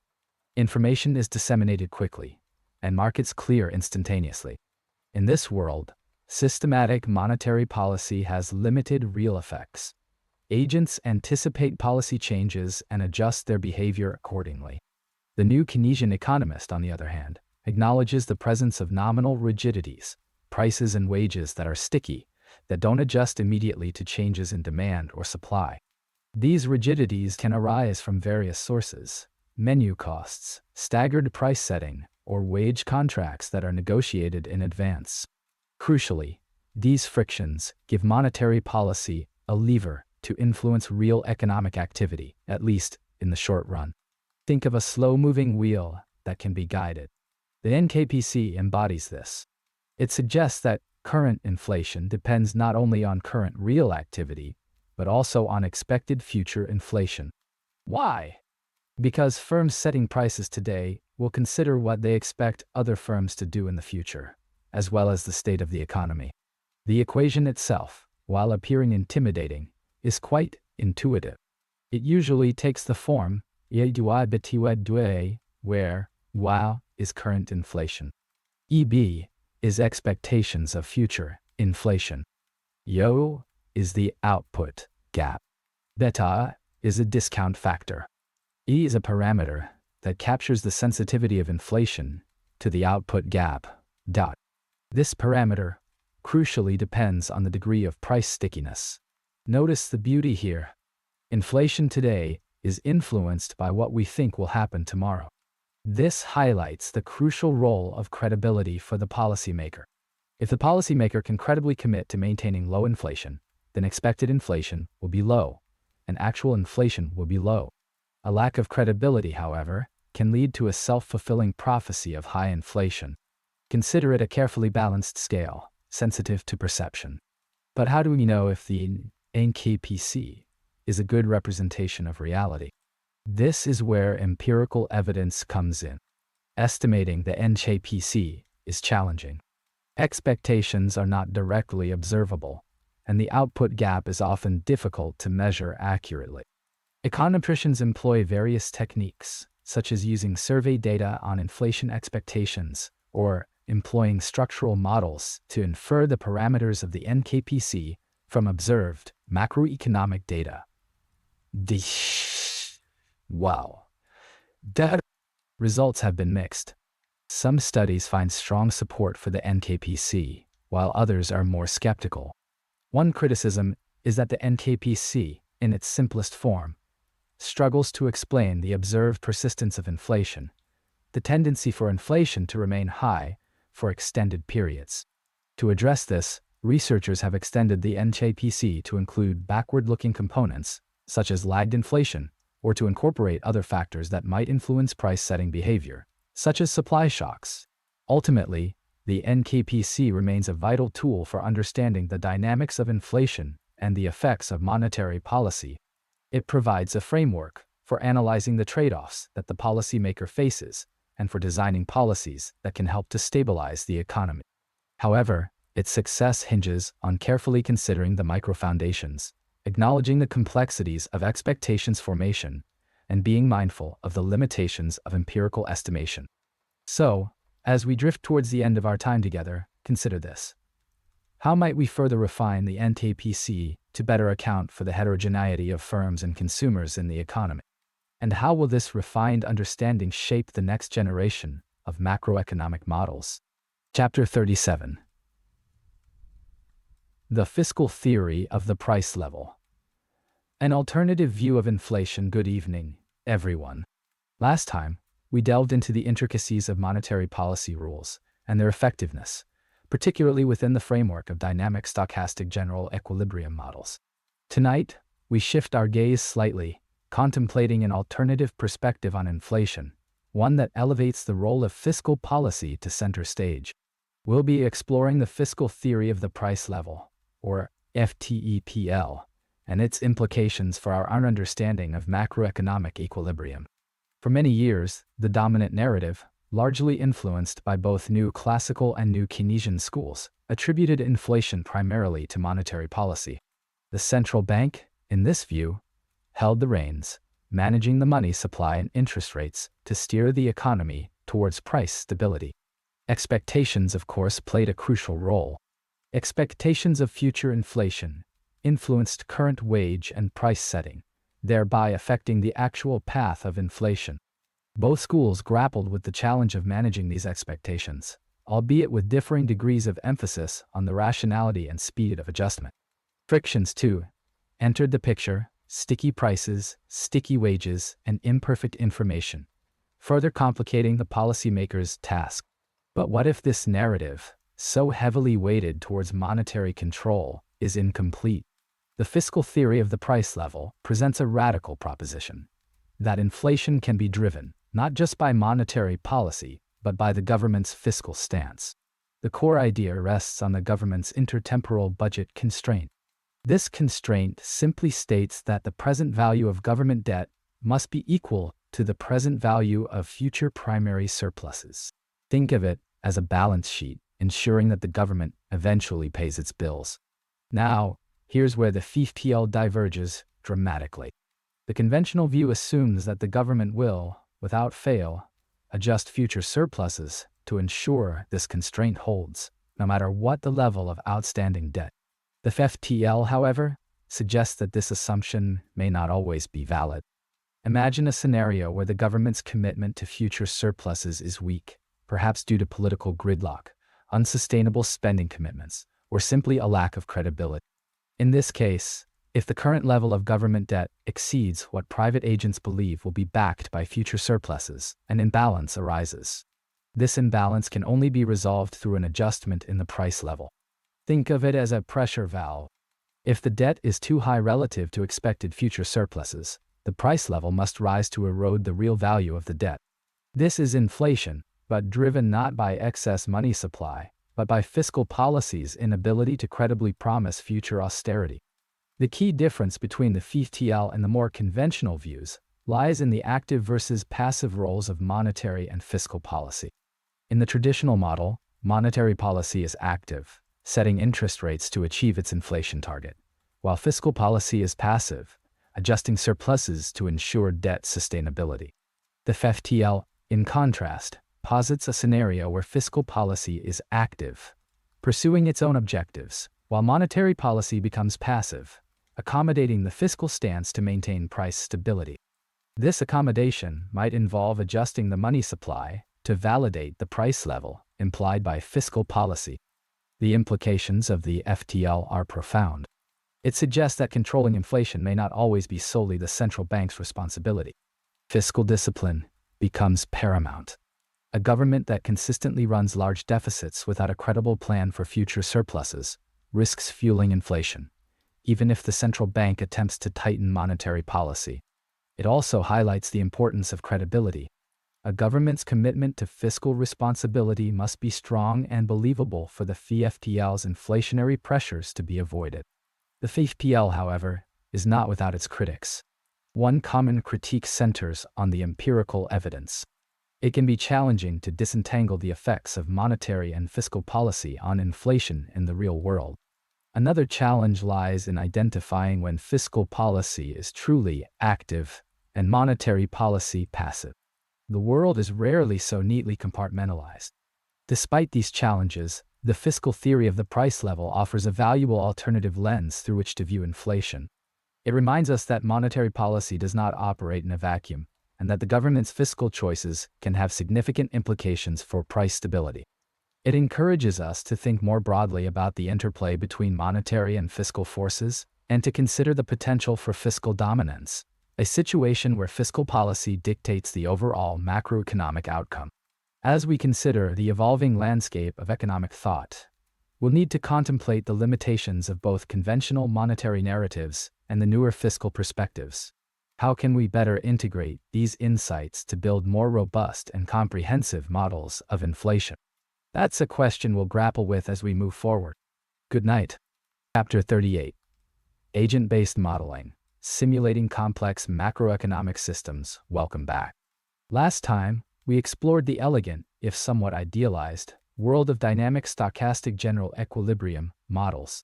Now let's delve into a realm where individual behavior and system-wide consequences meet in a more granular fashion, agent-based modeling, or ABM. This approach offers a fascinating lens through which to examine the enduring debate between new classical and new Keynesian macroeconomics, particularly concerning the role of expectations, frictions, and policy interventions. Imagine a pond. These EGA models often treat the water as homogeneous, responding uniformly to external forces. ABM, however, recognizes that the pond is teeming with individual molecules, each with its own momentum and interactions. These molecules, in our economic analogy, are the economic agents, households, firms, banks, and even policymakers, each programmed with their own rules, beliefs, and objectives. Instead of deriving aggregate behavior from a representative agent, ABM simulates the emergent properties of the system based on the interactions of these diverse entities. One of the central battlegrounds between new classical and new Keynesian schools lies in the treatment of expectations. The new classical economist often assumes rational expectations, meaning agents form their beliefs about the future based on all available information and a correct understanding of the economic model itself.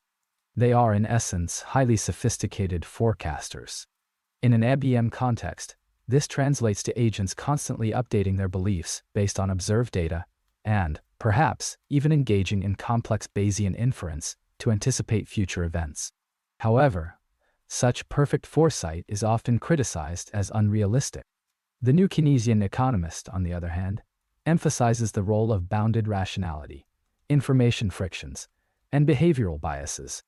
Agents might rely on heuristics, rules of thumb, or simply extrapolate from recent trends.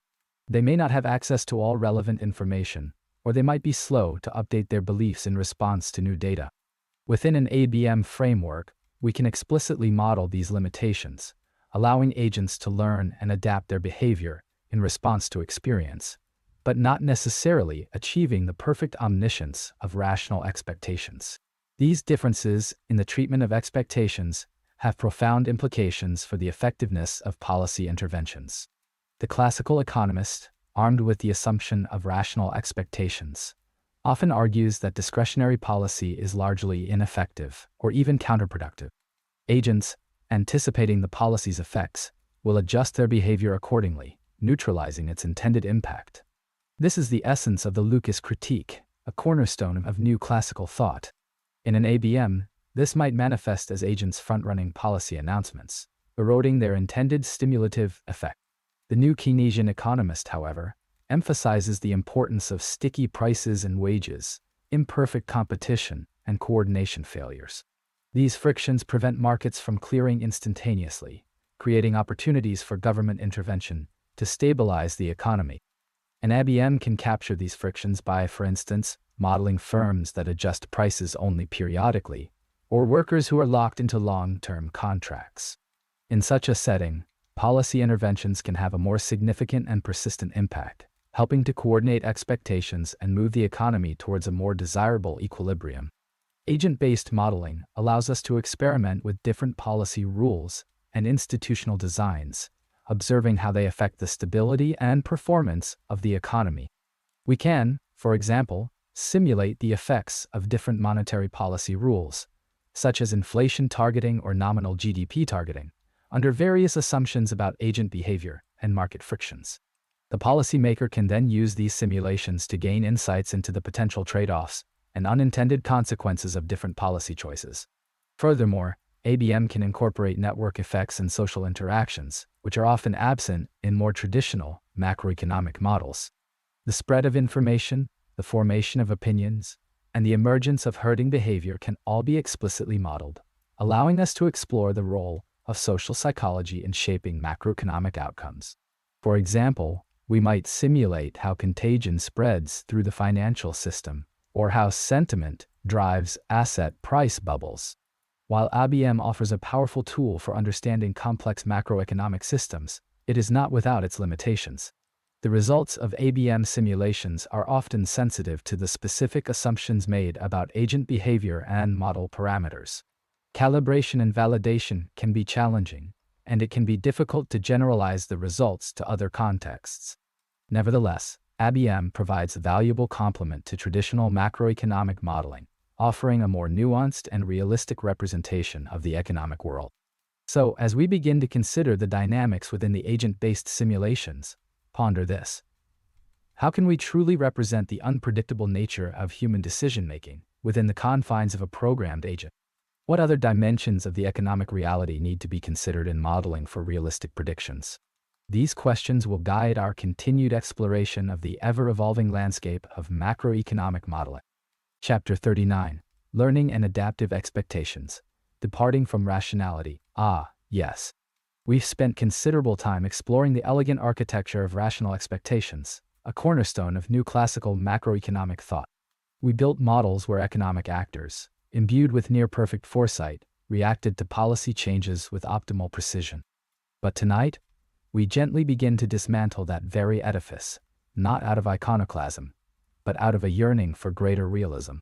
We turn our gaze to the murkier, more human terrain of learning and adaptive expectations. Recall the core tenet of rational expectations, that individuals utilize all available information, including knowledge of the economic model itself, to form expectations about the future. This creates a powerful symmetry. The policymaker, aware that individuals understand the model, must anticipate their reactions when implementing policies. It becomes a game of strategic maneuvering, a chess match played out across the national economy. But is it truly reflective of how decisions are made? Perhaps not. Consider the alternative. Individuals are not all-knowing computational engines. Instead, they learn from their past mistakes, gradually adjusting their expectations as new data flows in. This is the essence of adaptive expectations. Imagine a thermostat adjusting to the ambient temperature, slowly converging on the desired setting.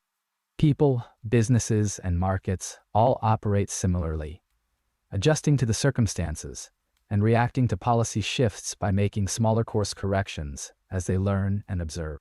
Under adaptive expectations, individuals form their expectations about future inflation, for example, based on past inflation rates. If inflation was high last year, they expect it to be relatively high this year as well, but perhaps not quite as high as last year's value. They don't fully anticipate the effects of a policymaker's announcements about future monetary policy, or predict shifts in economic regimes. This is a crucial departure from the new classical view. The information that the policymaker possesses is not completely available to all participants in the economy. This is because of imperfect access or imperfect ability to decode the signals the market is receiving. The result? A significant change in the efficacy of policy. Here's where the New Keynesian perspective enters the scene. New Keynesians accept the premise of rational expectations as an ideal, but they incorporate frictions that prevent its perfect realization. One key friction is sticky prices and wages. The prices of goods and the wages of workers don't adjust instantaneously to changes in supply and demand. Think of a menu at a restaurant. Changing prices involves costs, printing new menus, and potentially irritating customers. Or consider wage contracts negotiated for several years, locking in wage rates that might not reflect current market conditions. These frictions create room for monetary policy to have real effects, even if individuals eventually understand the policy's intent. If the policymaker unexpectedly increases the money supply, prices and wages may not immediately rise to fully offset the effect. This can lead to a temporary increase in output and employment. Under rational expectations, this effect would be muted, as individuals would anticipate the inflationary consequences and adjust their behavior accordingly. Under adaptive expectations, or with the introduction of sticky prices, the effect is amplified. Furthermore, learning itself is not a costless activity. Acquiring information, processing it, and updating expectations takes time and effort. The classical economist assumes that individuals have readily available information. Individuals might rationally choose to be rationally inattentive, focusing their attention only on the information that is most relevant to their decisions. This introduces another layer of complexity, where individuals are not necessarily behaving irrationally, but rather optimizing their cognitive resources. The outcome is similar to adaptive expectations, but the reason for these behaviors is from an imperfect system, not irrationality. In short, the shift from rational expectations to learning and adaptive expectations, coupled with frictions like sticky prices, fundamentally alters our understanding of how the economy responds to policy interventions. The sharp lines of the new classical world blur, giving way to a more nuanced, less predictable landscape. Policy becomes less a game of perfect strategy and more an exercise in navigating uncertainty, acknowledging the cognitive limitations and behavioral quirks of economic actors. We've explored how learning and adaptive expectations affect policy effectiveness. But what if these expectations are not simply based on past data, but also influenced by social norms and behavioral biases? What role do psychological factors play in shaping economic outcomes? This is a question for our next meeting, a gentle inquiry into the burgeoning field of behavioral economics. Chapter 40: Climate Change and Macroeconomics. Long-run sustainability. Last time, we considered the immediate, almost reflexive, economic impacts of localized climate events. But tonight, our lens widens. We're turning our attention to the deep structural shifts wrought by climate change on the macroeconomic landscape, focusing specifically on how differing schools of thought, the New Classical and the New Keynesian, grapple with expectations, frictions, and the crucial element of long-run sustainability. Imagine, if you will, the economy as a vast, intricate ecosystem. These two schools, while both seeking equilibrium, perceive the underlying forces in starkly different ways. The classical economist, inheritor of a tradition emphasizing rational expectations and efficient markets, sees the ecosystem as fundamentally self-correcting. Disturbances, like a drought or flood, are swiftly absorbed, the system adjusting to a new, albeit altered, equilibrium. In their view, individuals and firms possessing perfect foresight anticipate future climate-related shocks and adjust their behavior accordingly. Investment decisions, consumption patterns, and savings rates all reflect this forward-looking rationality. The classical economist believes interventions, especially those attempted by the policymaker, often do more harm than good. Because markets are efficient, they quickly adapt to new information. Any attempt to correct the market risks disrupting this natural adjustment process, creating unintended consequences and inefficiencies. Climate change, in this perspective, is a challenge that the market, guided by innovation and adaptation, will ultimately overcome. Carbon pricing mechanisms, for instance, are favored as a way to internalize externalities without heavy-handed regulation. They see this as akin to adjusting the rudder on a sailing ship, allowing the wind to guide the vessel. Now, let us shift our perspective. The New Keynesian, while acknowledging the power of market forces, paints a different picture. They see the economic ecosystem as burdened by frictions, sticky prices, imperfect information, and behavioral biases. These frictions impede the swift and seamless adjustment envisioned by the classical economist. The New Keynesian economist believes that expectations, while rational to some degree, are often based on limited information and are prone to animal spirits, waves of optimism and pessimism that can amplify economic fluctuations. Consider, for instance, the impact of sea level rise on coastal communities. The New Keynesian economist recognizes that many homeowners may underestimate the future risks, delaying necessary investments in adaptation measures. Or, firms may be reluctant to adjust wages and prices downward in response to negative climate-related shocks, leading to persistent unemployment. These frictions, in the New Keynesian view, necessitate a more active role for the policymaker. Government intervention, in the form of infrastructure investment, subsidies for renewable energy, and regulations to reduce carbon emissions, can help to smooth out the adjustment process and guide the economy toward a more sustainable path. It's less about steering the ship and more about providing a stable anchor in turbulent waters. The crux of the debate, then, hinges on the speed and efficiency of economic adjustment. The classical economist trusts in the self-correcting power of markets, while the New Keynesian emphasizes the need for intervention to overcome frictions and guide expectations. Both approaches, however, acknowledge the fundamental challenge of long-run sustainability. Climate change, with its potential to disrupt economic activity, alter resource availability, and displace populations, presents a profound test of our ability to maintain economic prosperity for generations to come. Ultimately, addressing climate change requires a delicate balance. Overly aggressive interventions can stifle innovation and economic growth, while inaction can lead to catastrophic consequences. The policymaker must carefully weigh the costs and benefits of different policies, considering both the short-term impacts and the long-term sustainability. This requires a nuanced understanding of the complex interactions between climate change and the macroeconomy, drawing insights from both the new classical and new Keynesian perspectives. And as we grapple with the long-run economic implications of our changing climate, one question remains paramount. What mix of market-based solutions and government interventions will best ensure a sustainable and prosperous future? This, perhaps, is a question we can begin to unravel in our next discussion, as we shift our focus to the role of technological innovation and green growth. Chapter 41: Digital Currencies and the Future of Monetary Policy. We've explored the dance of inflation and unemployment, the delicate balancing act central banks attempt. Now, let's turn our attention to a more recent and potentially revolutionary development: digital currencies.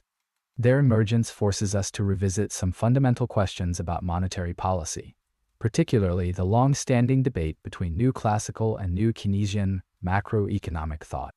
This debate hinges on expectations, frictions, and the very nature of effective policy. Imagine a river, the flow of economic activity. The classical economist sees this river as largely self-regulating. Individuals are rational, they adapt quickly to changing conditions, and markets clear efficiently. Expectations in this view are rational. People use all available information to form their best guesses about the future. Because of this, government intervention, particularly monetary policy, is often seen as ineffective, perhaps even counterproductive. Any attempt to stimulate the economy will be anticipated and offset by rational actors, leading to higher prices without necessarily increasing output. Think of trying to dam a river. The water will simply find another way around, perhaps eroding the banks in the process, representing unintended consequences. Now, contrast this with the perspective of the new Keynesian economist. Here, the river has eddies and currents, sticky prices and wages that prevent the smooth flow the classical model assumes. Markets aren't always perfectly efficient.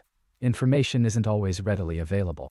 Expectations, while still important, may be influenced by psychological factors, habits, or simply incomplete information.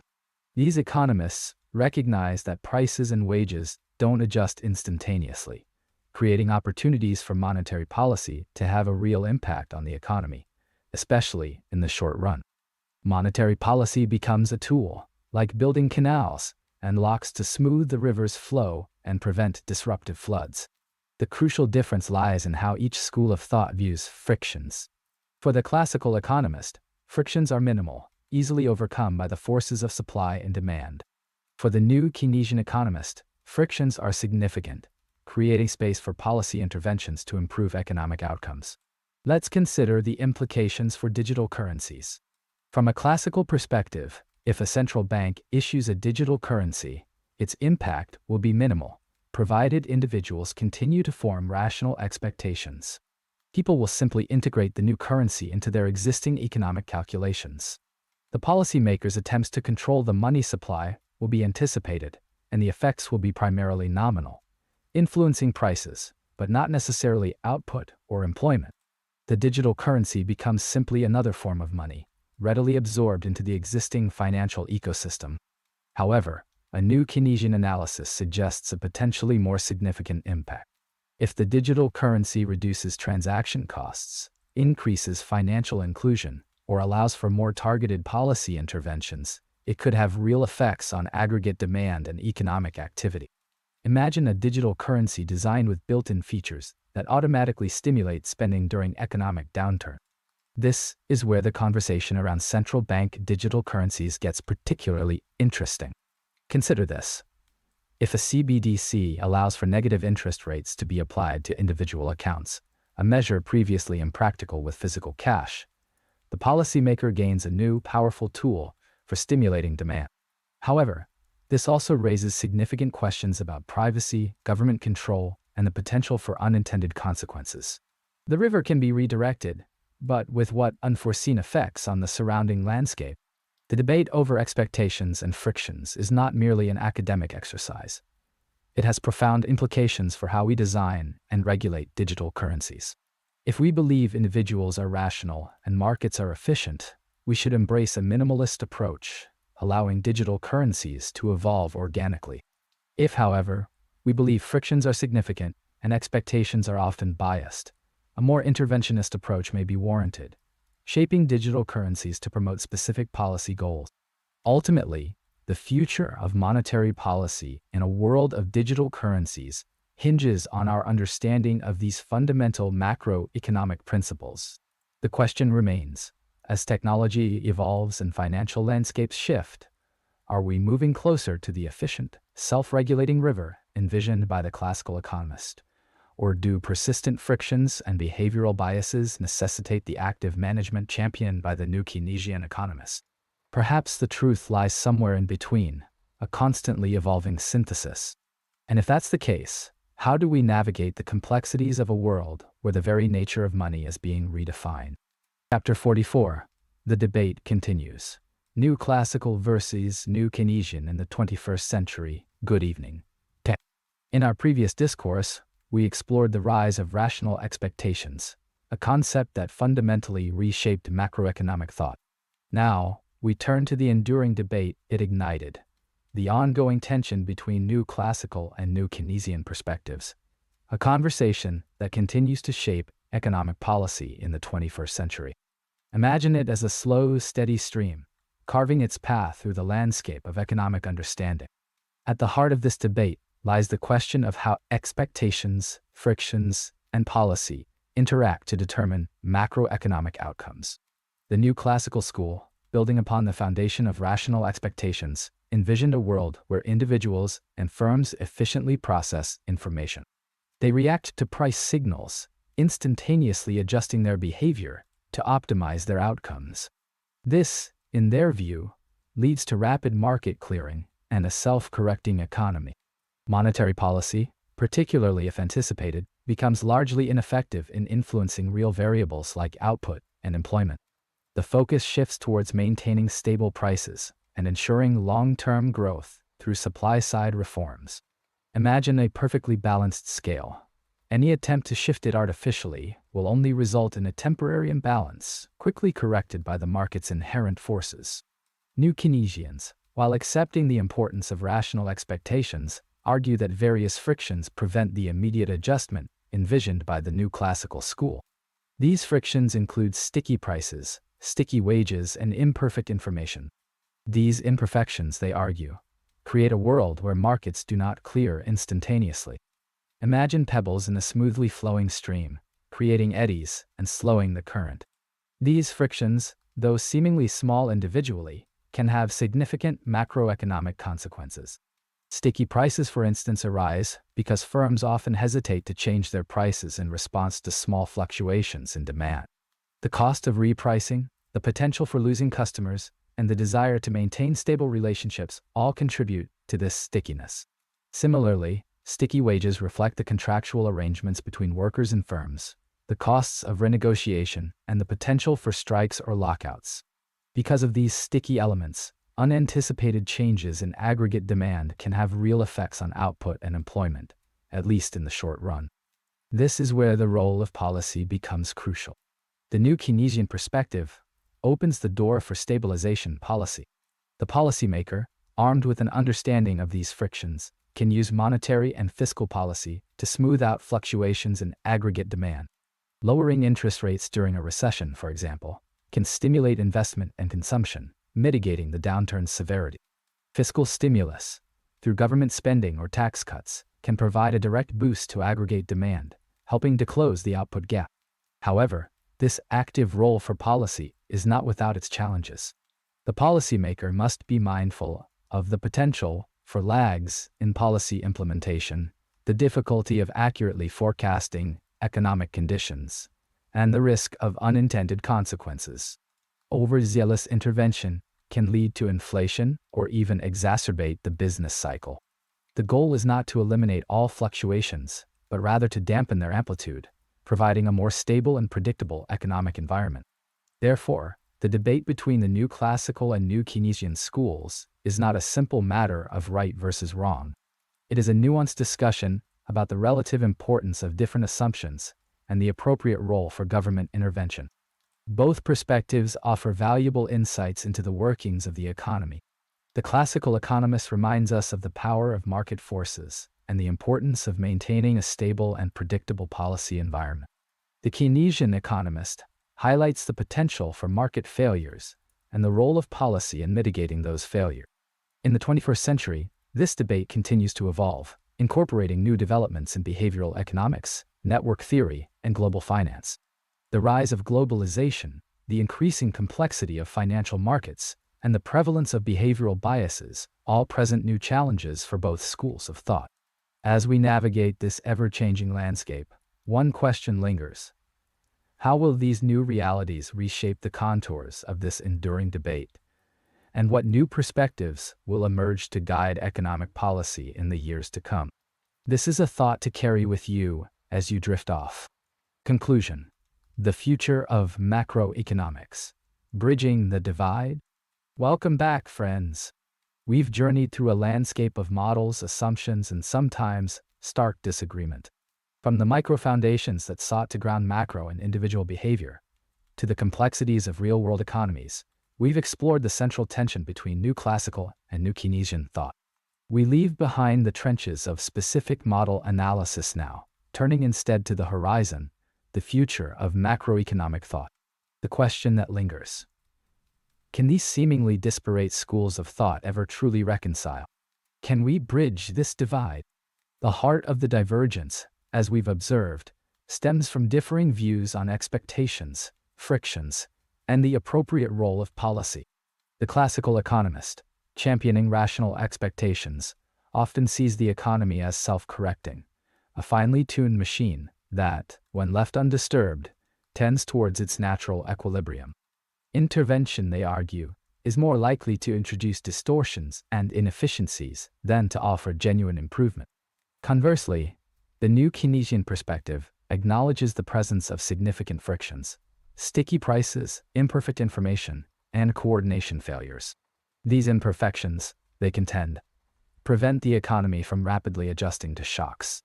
The policymaker, in this view, has a crucial role to play in smoothing fluctuations, mitigating recessions, and guiding the economy towards a more stable and prosperous path. The debate, however, isn't simply a matter of belief. It's rooted in different assumptions about the speed and effectiveness of market mechanisms. The classical economist may concede the existence of frictions in principle, but argues they are often outweighed by the speed and adaptability of rational agents. The New Keynesian economist, on the other hand, highlights the practical difficulties of coordination and the potential for self-fulfilling prophecies to exacerbate negative shocks. Perhaps, the future lies not in a complete victory for either side, but in a synthesis, a more nuanced understanding of the circumstances under which each approach is most applicable. We might imagine a spectrum where the relative importance of frictions and the effectiveness of policy vary depending on the specific context. In periods of relative stability and low inflation, the classical economist's emphasis on market forces might prove largely adequate.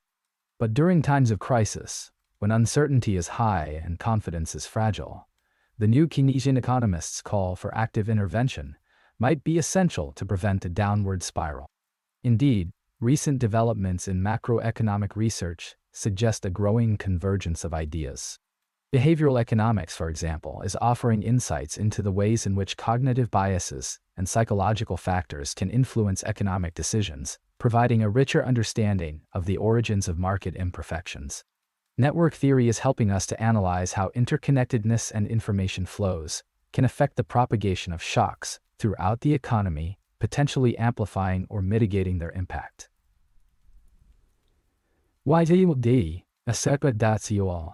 Moreover, advances in computational power and econometric techniques are enabling researchers to develop more sophisticated models that can incorporate both rational expectations and various forms of frictions.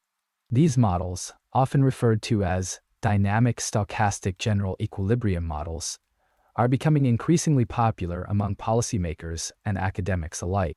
However, these models still wrestle with inherent assumptions, and their predictive power remains a subject of ongoing debate. The ongoing quest involves refining these models, not just in terms of mathematical sophistication, but also in their ability to capture the complexities of human behavior and institutional structures. More emphasis is being placed on empirical validation, testing the predictions of various models against real-world data, and revising our theories based on the evidence. The future of macroeconomics, therefore, seems to point towards a more pragmatic and data-driven approach, a recognition that no single model holds all the answers, and that the appropriate course of action will often depend on the specific circumstances at hand. A continuous dialogue between theory and evidence, guided by the ultimate goal of understanding and improving the well-being of society. So, as we conclude this chapter, consider this. Will the next phase of macroeconomic thought move beyond the existing framework altogether? Will an entirely new school of thought emerge, rendering the classical Keynesian debate obsolete? Only time and the tireless pursuit of knowledge will tell. Sleep well, and let these ideas settle into your minds, where they may blossom into new insights.